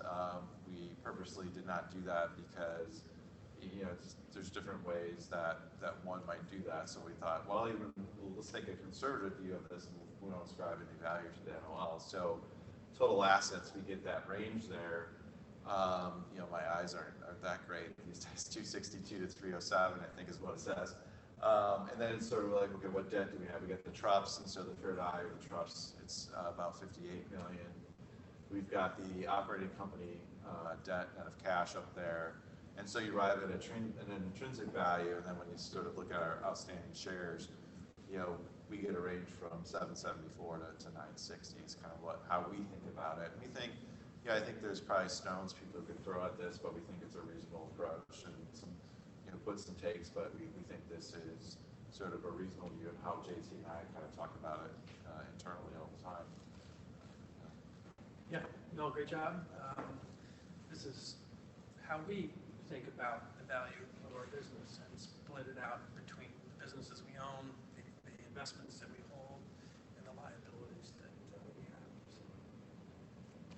And then I think we got the balance sheet slides. I kind of like these slides because it breaks down, you know, what we have. You know, this far right column, if you looked at our you know, our last 10Q, that's what it would tie to. So just to kind of level set you, but it kind of shows you where the different things are across the company, you know, how the investments are distributed across the company, you know, all the property, you know, we're going for asset light, but you got $100 million of PP&E, how can you be asset light? Well, that's all CMC, right? That's all right there in that property. You can see that the warranty companies are really, you know, don't really have a lot of assets there. This right of use asset, that's the lease stuff, you know, that came out with the accounting a couple of years ago. So I think it's a nice sort of distribution of where the stuff, I think more interestingly is probably the liability side. I think the next slide is probably the breakdown of the investments. Yeah, so these slides are new, right? We've had a lot of questions like, how do I unpack your balance sheet? I only see it on a consolidated basis. And so this is our attempt to put the things in the appropriate buckets. The holdco does include a couple of things in there that aren't really specific to the holding company. We have a couple of investments. And LIGs in there, and Flower, those property that aren't that we in the real estate segment, but are real estate, and they end up in holdco. But this is the simplest way for us to do all of that. You see with the investments, you can see the extended warranties is all sort of invested in sort of shorter term, higher yield, higher quality paper. So we can take advantage of the float there.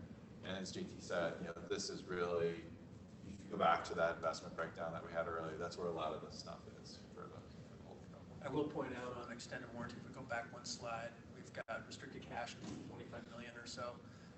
That is within the extended warranty segment that will be invested over time, right? When we bought PWI, 100% of their risk premiums in their reinsurance entity were sitting in cash. So we will roll those out. We have been working on that, getting all of the we began that deployment middle of this year. Yep. So those will roll off of restricted cash into investments. And the last slide is liabilities. So you can see where the different debt sits here. So extended warranty, well, the accrueds, this is mostly claims payable and refund liability. Under the new guidance 606, we have to accrue for refund separately. this is the deferred revenue that we talked about earlier. The bank loan, this is the CIBC bank loan that we took out when we acquired PWI. This is as of 6/30, so it doesn't show the Ravix stuff. And then you can see the notes payable in real estate. Those are the mortgages due on the CMC property, and then in Holdco, this is where in the subordinated debt line, that's the TRUPS here. This note payable, part of it's intercompany, most of it eliminates, and then part of this is sort of our consolidation. We do Flower and NLNG. One of them's at gross, one of them's at net. So, but I like this because if you just see this column here, you're like, well, what part of your business has all that stuff? And so this is sort of a little bit clearer breakdown, and hopefully gives people a better view on how we look at the business and where the different assets and liabilities do lie.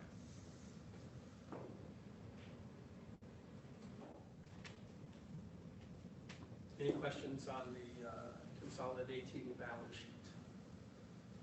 Not specifically on that, but a lot. Yeah, great, awesome. So, in conclusion here, I think that,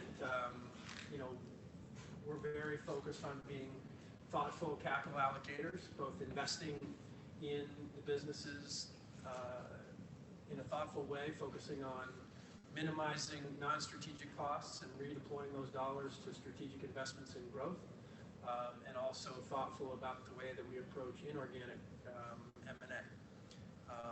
We have a fairly robust operational and strategic deployment process at the holding company that we push down to our operating subsidiaries. We didn't spend a lot of time on that here today, but it is a big part of what I do and what all of the guys on the line here that you see spend a lot of their time on. We have a very rigorous culture around execution. We have great people, right? We've got a wonderful management team at each one of our businesses, and have added a couple wonderful high energy, high talent folks in the CEO Accelerator program. And all of those sort of three legs of the stool under an umbrella of a great tax asset that will allow us to compound capital at even higher rates over a long period of time.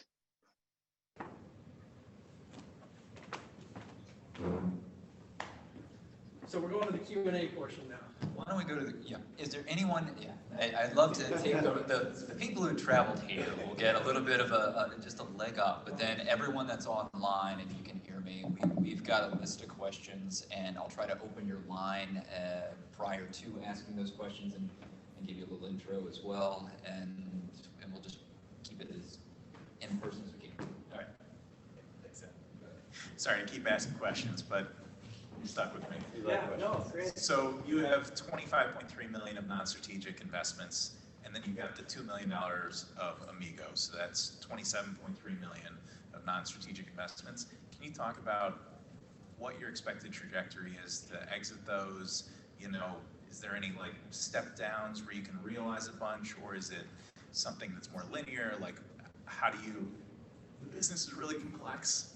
We would love some simplicity, and like getting rid of those would be a really good step, especially when like Kent, like you're going through it, like here's a $0.2 million line item and here's a $0.8 million line item. Like, oh my gosh, can we get rid of them? So can you maybe talk through what the process is to get rid of those? Yeah, look, we've done a lot, right? When if you kind of back up the clock 3 years ago when I came in, we had a lot more of that stuff, right? And I've tried to do as good a job as I can of balancing the trade-off between liquidity and simplicity with value received, right?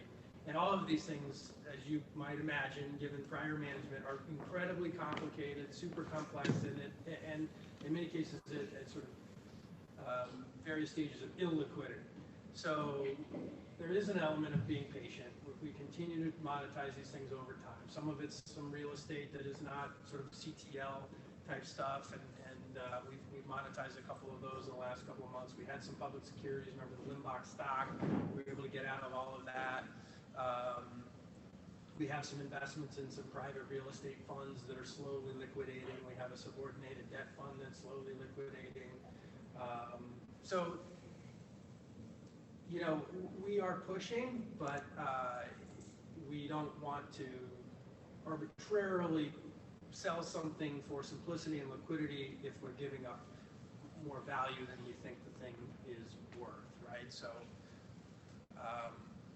that's kind of a non-answer, Adam. There aren't any like I mean, do you expect big milestones. Just, when you look at it, like, you're talking about buying growth, asset light, high return, recurring revenue businesses at 5.5 times EBITDA, there's real cost of capital, right? Absolutely. And so the 27.3 million, I'm grouping Amigo with that. Yeah, look, we would like to turn that all. I don't know why there is any reason why we couldn't turn most of that into cash over the next 3 to 5 years, right? But it will take time because some of this stuff is still liquid stock. Yeah, just to echo, I'm a KISS kind of guy, keep it simple, right? So we're trying to do that, but The last S is for me. yeah, but it's not a fire sale. We want to unwind them in the best way to try to capture as much value as we can. I think, if we're up to me, the accounting team, we get rid of this stuff tomorrow because it just the amount of inefficiencies and complexities it causes, even on the internal accounting side, it just drives us nuts sometimes, right? But I think, we got to take a methodical approach to this, not too slow, not too fast. But we talk about this stuff every day, and our board does too, right? They've got an eye on this stuff too, and they make sure it's front and center for us too. Yeah, so if you kind of break it down, a big chunk of that 27 or whatever is in real estate. NLIG is a big, and we're working to monetize that portfolio. There's one left. One of them, though, is something called Flower Foods. Those commercial bakeries that we talked to where the tenant is Flower Foods. They are long-term leases with a mortgage, and there's a huge make-whole provision on that mortgage. So if we were to sell that property, we would suffer a huge penalty for prepaying the mortgage. And so trying to find a trade-off in value, especially in a currently low interest rate environment, you get a great low cap rate, sell it for a lot of money, and then give it all to the bank because you bought them out of the mortgage early. So it just takes, yeah. Back here. Sorry. Paul Newsom. Thanks. Piper Chandler. So, apologize if this is a dumb question, but what is the long-term vision for the liability side of the? You have a really pretty complicated structure with all those warrants. Is it to get rid of them at all? If you could, I'm not thinking about tomorrow or next year, but what do you want the liability structure of the firm to be in the future years? Yeah, great question. We would love to clean up entirely the liabilities at the holding company.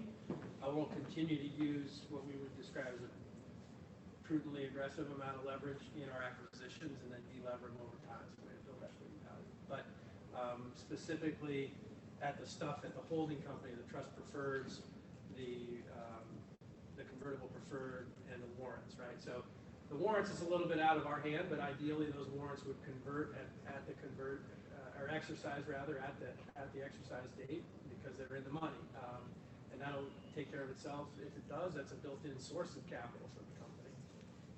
The convertible preferred, those came due, but we couldn't redeem them because we were currently on deferral with our trust preferred. So just sort of a complicated little legal wrinkle, which doesn't allow us to redeem them.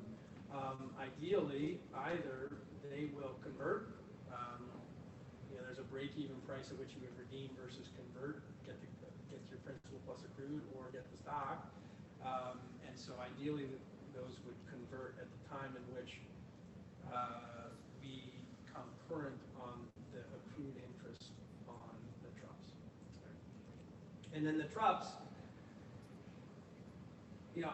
we want to deal with those at some point. It's very attractive paper, right? It's very low cost and it's long duration, right? So 2032 to 2034, let's call that 13-year paper at LIBOR plus 400 with the ability to toggle on and off the interest payment. So it's very attractive for us. It's very cheap capital. And we would only try to do something with that if we could get a a price reduction, a buyout price, as some sort of deal that replaced that with a commensurate cost of capital, if that makes sense. Right? So it would require a significant discount from the trust holders currently. We had a question from the audience that noted just that, which was, wouldn't it improve the simplicity of the balance sheet, improve the optics of the company if you were to do a transaction that would reduce some of the trust holders? Yeah, provided the trust holders would be willing to take a discount that made it actually, economic value-added deal. I get that there's value to simplicity and lack of complexity, but it needs to make economic sense too. And look, we talked to them, and I think 80% of them are owned by EJF at this point. We have a dialogue with them. I think that they would like to find a way to come to a deal, but we had sort of more immediate concerns, and that's long-term stuff. But we will reach a point where that's something that we are both going to want to and going to need to deal with. I think the next one we'll take from online. Charlie, your line is open if you want to ask your question. This is Charlie Frischer. Oh, hey JT, can you talk a little bit about the warranty business and how you see the next couple of years playing out? We went through a tricky period with COVID. I know certainly on the mechanical insurance business and a few of the others that they may have had a little bit of slowdown. Are these growth businesses? Are these steady state? How do you think about them? Yeah, I feel each one was a little bit different, operating in different segments. I think that there are opportunities to grow each one of them separate and apart from the macroeconomic trends. But we'll start first with macro. I'm not a prognosticator, and it's, especially on the vehicle side, it's just there's a lot of static out there right now, right? We've got this huge shortage of new car supply. The OEM dealers are in the used car market buying cars at auction at high prices because they don't have cars on the lot. That's squeezing out some of the independent dealers who are our customers at Geminus and PWI. And there's just all kinds of sort of supply chain driven challenges in that business for PWI and Geminus. I don't know how that sorts itself out and whether the consumer demand is still there once it does, right? So hard for me to predict what's going to happen, but I would say that if you ask both Edmund, Dan, Brian, they would say, macroeconomic, that will be either a headwind or a tailwind, but there is enough white space, enough new opportunity for us to go out and continue to grow by growing our number of dealer partners and business relationships. So, maybe I'll let Edmund, who's on the line, provide some insight on what he sees about the growth potential within the independent auto dealer space and the macro trends and how they're going to overcome those. Edmund, sorry to put you on the spot. No, can you hear me, JT? Yep. I think you're spot on in terms of the noise that's out there right now. Leading up to COVID and during COVID, we've obviously been challenged. With the pressure that the OEMs and the franchise dealers have put on the independent space, as well as the higher prices at auction. Obviously, many dealers took different approaches during COVID, and that certainly impacted us. Those that took the aggressive approach, proactive approach, and just moved with a higher pricing, some of the inventory challenge have succeeded, and we're seeing those dealers come back very strongly. Those that were more conservative are struggling. I think that kind of makes sense, and we kind of expected that. But I do think long term, when we can get through some of these headwinds like the chip issue, some of the inventory pricing, things do settle down in market. From my perspective, PWI, we're very optimistic about the future and our future growth strategy. And I think it comes down to the acquisitions part of it, right? We're seeing lower volumes in dealerships now, but we're looking to grow the footprint within those dealers that are signed up to use and sell our product. And it's about looking at the existing dealers that have signed up using our product that may have stopped writing and re-engaging those in market. So those are some of the controls that we have within our space, and that's purely what we focused on. There's a lot that we can't really control, but there is a lot that we can control, and those are the growth elements of the company. And I think that's what we as PWI are really focused on, particularly over the next 6 to 12 months. Charlie, I'll keep going here. IWS, while selling vehicle service contracts, is exclusively in the credit union channel and currently operating in 26 or 28 states. I think that they have a lot of opportunity to continue to follow the growth of the credit union channel. Interestingly, they didn't have nearly as volatile an experience as Geminus and PWI with respect to COVID and and the inventory and supply issues, maybe they're sitting in a different place in the market. But while they were very slow to recover last summer, this is IWS, slow to recover, which was very different than PWI and Geminis, they have had a really nice follow through now. And so I think that that's a testament to Eric engaging with credit unions, continuing to grow his footprint of credit union customers, and then following them geographically and expanding into new states and new regions. So I think that the sort of macro trends supporting credit unions is a tailwind, and then there's a more opportunity to grow our universe of credit union partners, even though those are hard long-term sells, given how sticky they are. They're sticky with their partners, whether they're us or someone else. So, but Eric and his team are doing a good job there. Yeah. Oh, I'm sorry, JT, I didn't mean to cut you off. I was going to ask if you could talk about the balance sheet and how much capacity you have on the balance sheet to acquire new businesses without raising new equity. Yeah, I was just going to quickly we talked about vehicle, and then I would maybe quickly point to residential home warranty where PWSC sits, right? I think that there's a large, long secular tailwind in new home construction, new home sales, and we'll ride that. And then they have some really interesting new products to continue to grow that business as well. So, but yeah, flipping to balance sheet and capacity.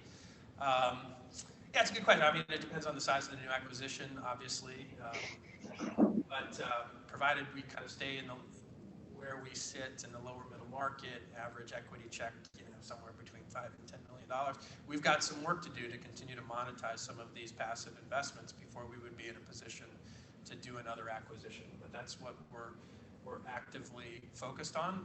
I would also say that as we own businesses in, for instance, the vehicle service or extended warranty segment, as we continue to amortize debt, that provides additional cushion or leverage. We could refinance our way into a new acquisition. So, for instance, when we acquired Geminis, Charlie, we used no capital from the holding company. We financed 100% of that acquisition with debt financing by combining the cash flow of 3 businesses to support that leverage. If we delever the current CIBC facility, they want to support our growth trajectory too, and it's possible by adding that incremental cash flow, we could get almost all the way to a new acquisition too. So that's a kind of a non-answer. Sort of depends on the size, sort of depends on the structure, but we are absolutely focused on continuing to monetize the things that we do own that are not strategic to free up cash to do more acquisitions. That's really helpful, JT. And I just want to tell you, thank you for putting this event together, and I hope you make it an annual event because I think it's helpful for investors to get the full picture. Yeah, look, I mean, I think when I took over 3 years ago, I communicated to many of you long-term, very patient shareholders that my immediate priorities were sort of threefold. The first was fix the accounting, right? We had a huge accounting problem. We were delayed on our filings, and we had a lot of work to do. And then sort of simplify and focus and get our arms around the business and get it moving in the right direction. And then finally get out and start talking to shareholders and tell them the story. And so this is sort of the third deliverable, so to speak, of what I signed up for. Now we hope to make this at least an annual thing, and hopefully as restrictions ease up and people are traveling more, that we'll be able to see each other in person a little more frequently. But the virtual format seems to work too, and it creates a larger tent for people to come and listen. So thank you, John. I think the next one will be from shareholder Vishal Mishra. Vishal, if you want to go ahead and answer your question regarding return on capital. Sure, Adam. Can you hear me? Yeah. Oh, okay, great. Yeah, JD, you touched upon this a little bit, saying that high return on tangible capital with modest use of leverage, producing high return on equity. So just have some specific numbers around that. So for the 3 segments, are the return on capital sort of metric or the hurdles for new acquisition different? For example, from real estate versus say, extended warranty, and to add it all up, is KFS targeting any number for growth and intrinsic value per share once you add it all together over the long term, I'm not like every year or every couple of years, but over the long term, is there a target for the growth in intrinsic value per share? Thanks. Yeah, great question, right? So if we just sort of unpack that and think about our return on capital targets within operating companies and our approach to M&A, I like to think about a 20% unlevered return on capital. So that, unlevered return on equity capital, as if you paid for the business with 100% equity. In order to get that, in a business that isn't growing, you'd have to pay sort of 5 times. We have no leakage for tax, so I think about this as like EBITDA as a proxy for cash flow, because they're asset-like businesses and non-taxpayers. And so I use EBITDA as a proxy for cash flow. 20% unlevered sort of cash flow return on capital would mean that for a non-grower, you can pay 5 times. So if you're going to pay more than 5, it better be grown. And then obviously if you use leverage, that enhances the equity return. But I like to think about it in an unlevered way, because there are costs to leverage too that people don't talk about, right? So that's how I think about acquisitions within our operating businesses. Most of our, or all of our presidents' portion of their compensation is tied to return on capital targets in excess of a hurdle. We set that hurdle at 15% typically, and that's based generally on cash flow return based on the current capital invested in the business. So, and then they participate in their bonus based on how much they achieve that hurdle. So we try to tie this all the way into the way that we operate.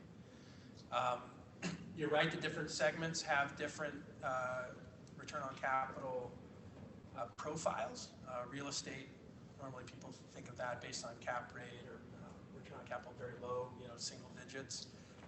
We're in very highly levered structures that don't require they require very little equity, and so our levered return on equity in real estate can actually be much higher because we're using a tax asset, a theoretical asset, and converting it into a real asset over time. And so that's why we like to focus there. The returns on what little equity we contribute to those businesses can be incredibly high. Like run the IRR calculation, Michelle, on CMC Industries, where the original investment was $1.5 million. We've been paid back that $1.5 million entirely. And now we will have a back-end possibility of participating. Present value of that is like $35 million. So that IRR is nearly infinite. And the same would be said for if you kind of modeled out this acquisition that we have under current agreement. It just becomes a very high IRR. And then obviously we're kind of stuck with the things that we have, and they all have different return profiles, and we're just going to try to turn them into cash and redeploy it at higher rates of return, is how I would say it. In terms of projecting growth and intrinsic value per share, I mean, there's assets and there's liabilities on that. I think that if we do what we say we're going to do and what hopefully we've been able to demonstrate in a very short history and a very small sample set, if we are able to continue to do what we've been doing, I think that will take care of itself, right? But you can kind of model that forward, and if we do one accretive acquisition a year and slowly take care of our liabilities and continue to grow the things that we own, I think we can compound capital at very high rates of return, in part because we also don't have any leakage for tax, right, which just changes the profile. So I don't want to give any sort of forward-looking or projections. We do think about it. I think we set very aggressive hurdles internally, so I wouldn't want to communicate those to you. And you would probably all laugh me out of the room if I told you what we thought we ought to be able to do. So.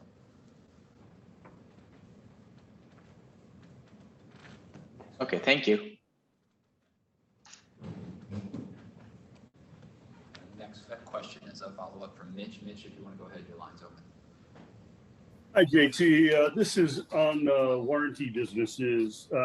What effect is parts inflation and labor inflation going to have on the warranty business, if any? Yeah, it's real. It's there. We see it in rising severities in our claims payments. Interestingly, because of COVID, our frequencies have declined, and so our claims exposure in the aggregate has been better, right? Higher severity, but much lower frequency. People just haven't been driving. That will certainly come to an end, and so we are proactively being out in front of that and pricing our policies, our contracts to capture anticipated inflation. So we pass that through in pricing. Eric, maybe, since Eric, I know you spent a lot of time working through this recently, including in our strategy meeting last month, maybe open the line for Eric Wakander and he can address that question. Sure, and I'm not sure I have much to add to JT's perspective here, but yes, we definitely see it.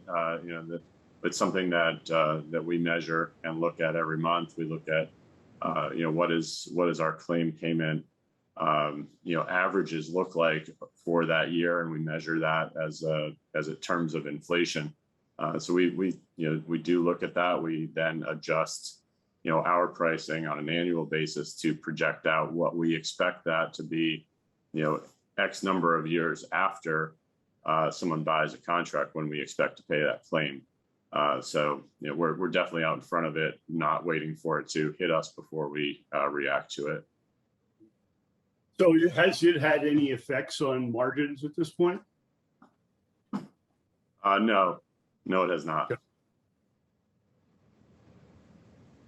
Thank you. Sure. Yeah, so just to sort of dovetail on what Eric said, we do look out, so not only are we watching inflation annually, but we also think about what the average claims duration of our book of business is. And so in Eric's case, in a 5-year contract, average contract duration, the claims duration, or when we expect to pay a claim on a contract that we sell today, is a little more than 2.5 years from now. And so they're thinking about what's the compound inflation over 2.5 years, and let's price the contract today to make sure that when we go to pay the claim, we hit the loss ratio that we want based on anticipated inflation. Thank you.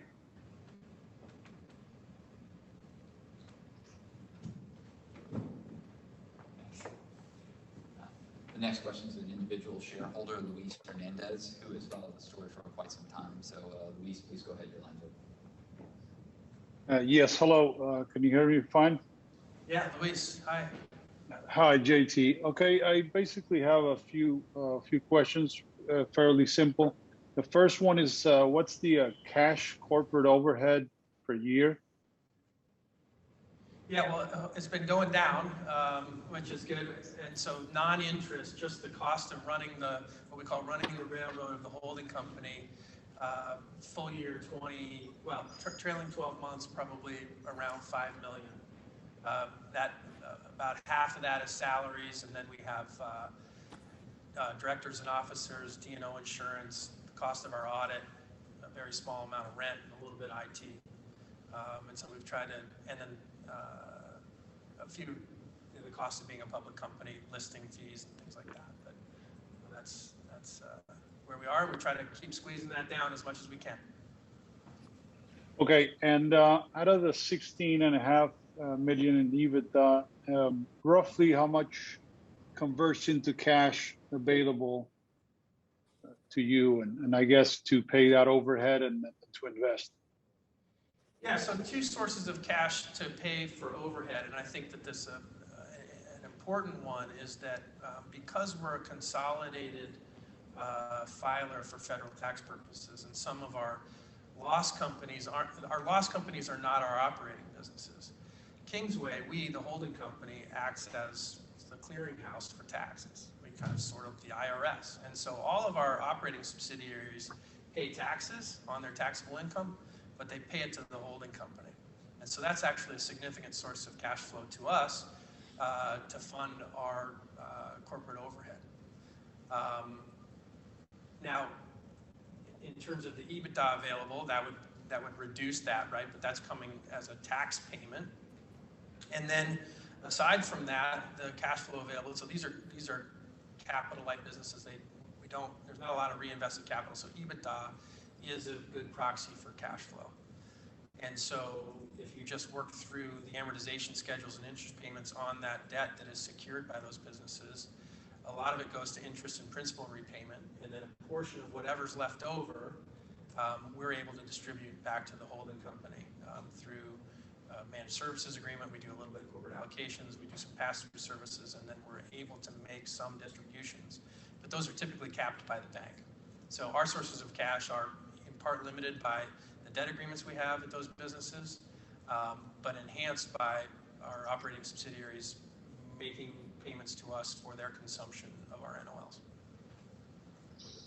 Okay, and finally, what's the discount rate you guys use for the real estate, the CMC, to reach the 35 million?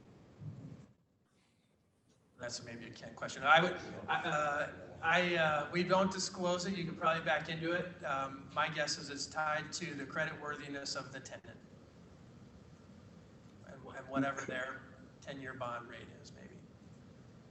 Okay. All right. All right. Thanks a lot for hosting this and the questions Q&A. Thank you. Thank you.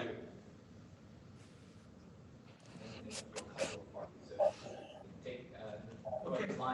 Anyone else have any additional questions? The lines are open.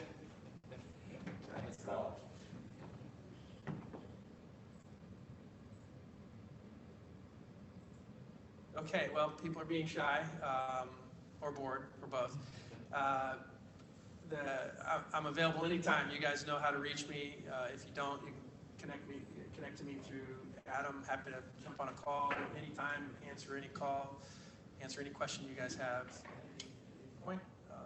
Really appreciate you being here, both in person and virtually. Thank you for the great questions. Thank you for your support over the years. Many longtime shareholders here joining us, and look forward to the future with you guys. And really grateful for your participation, patience, and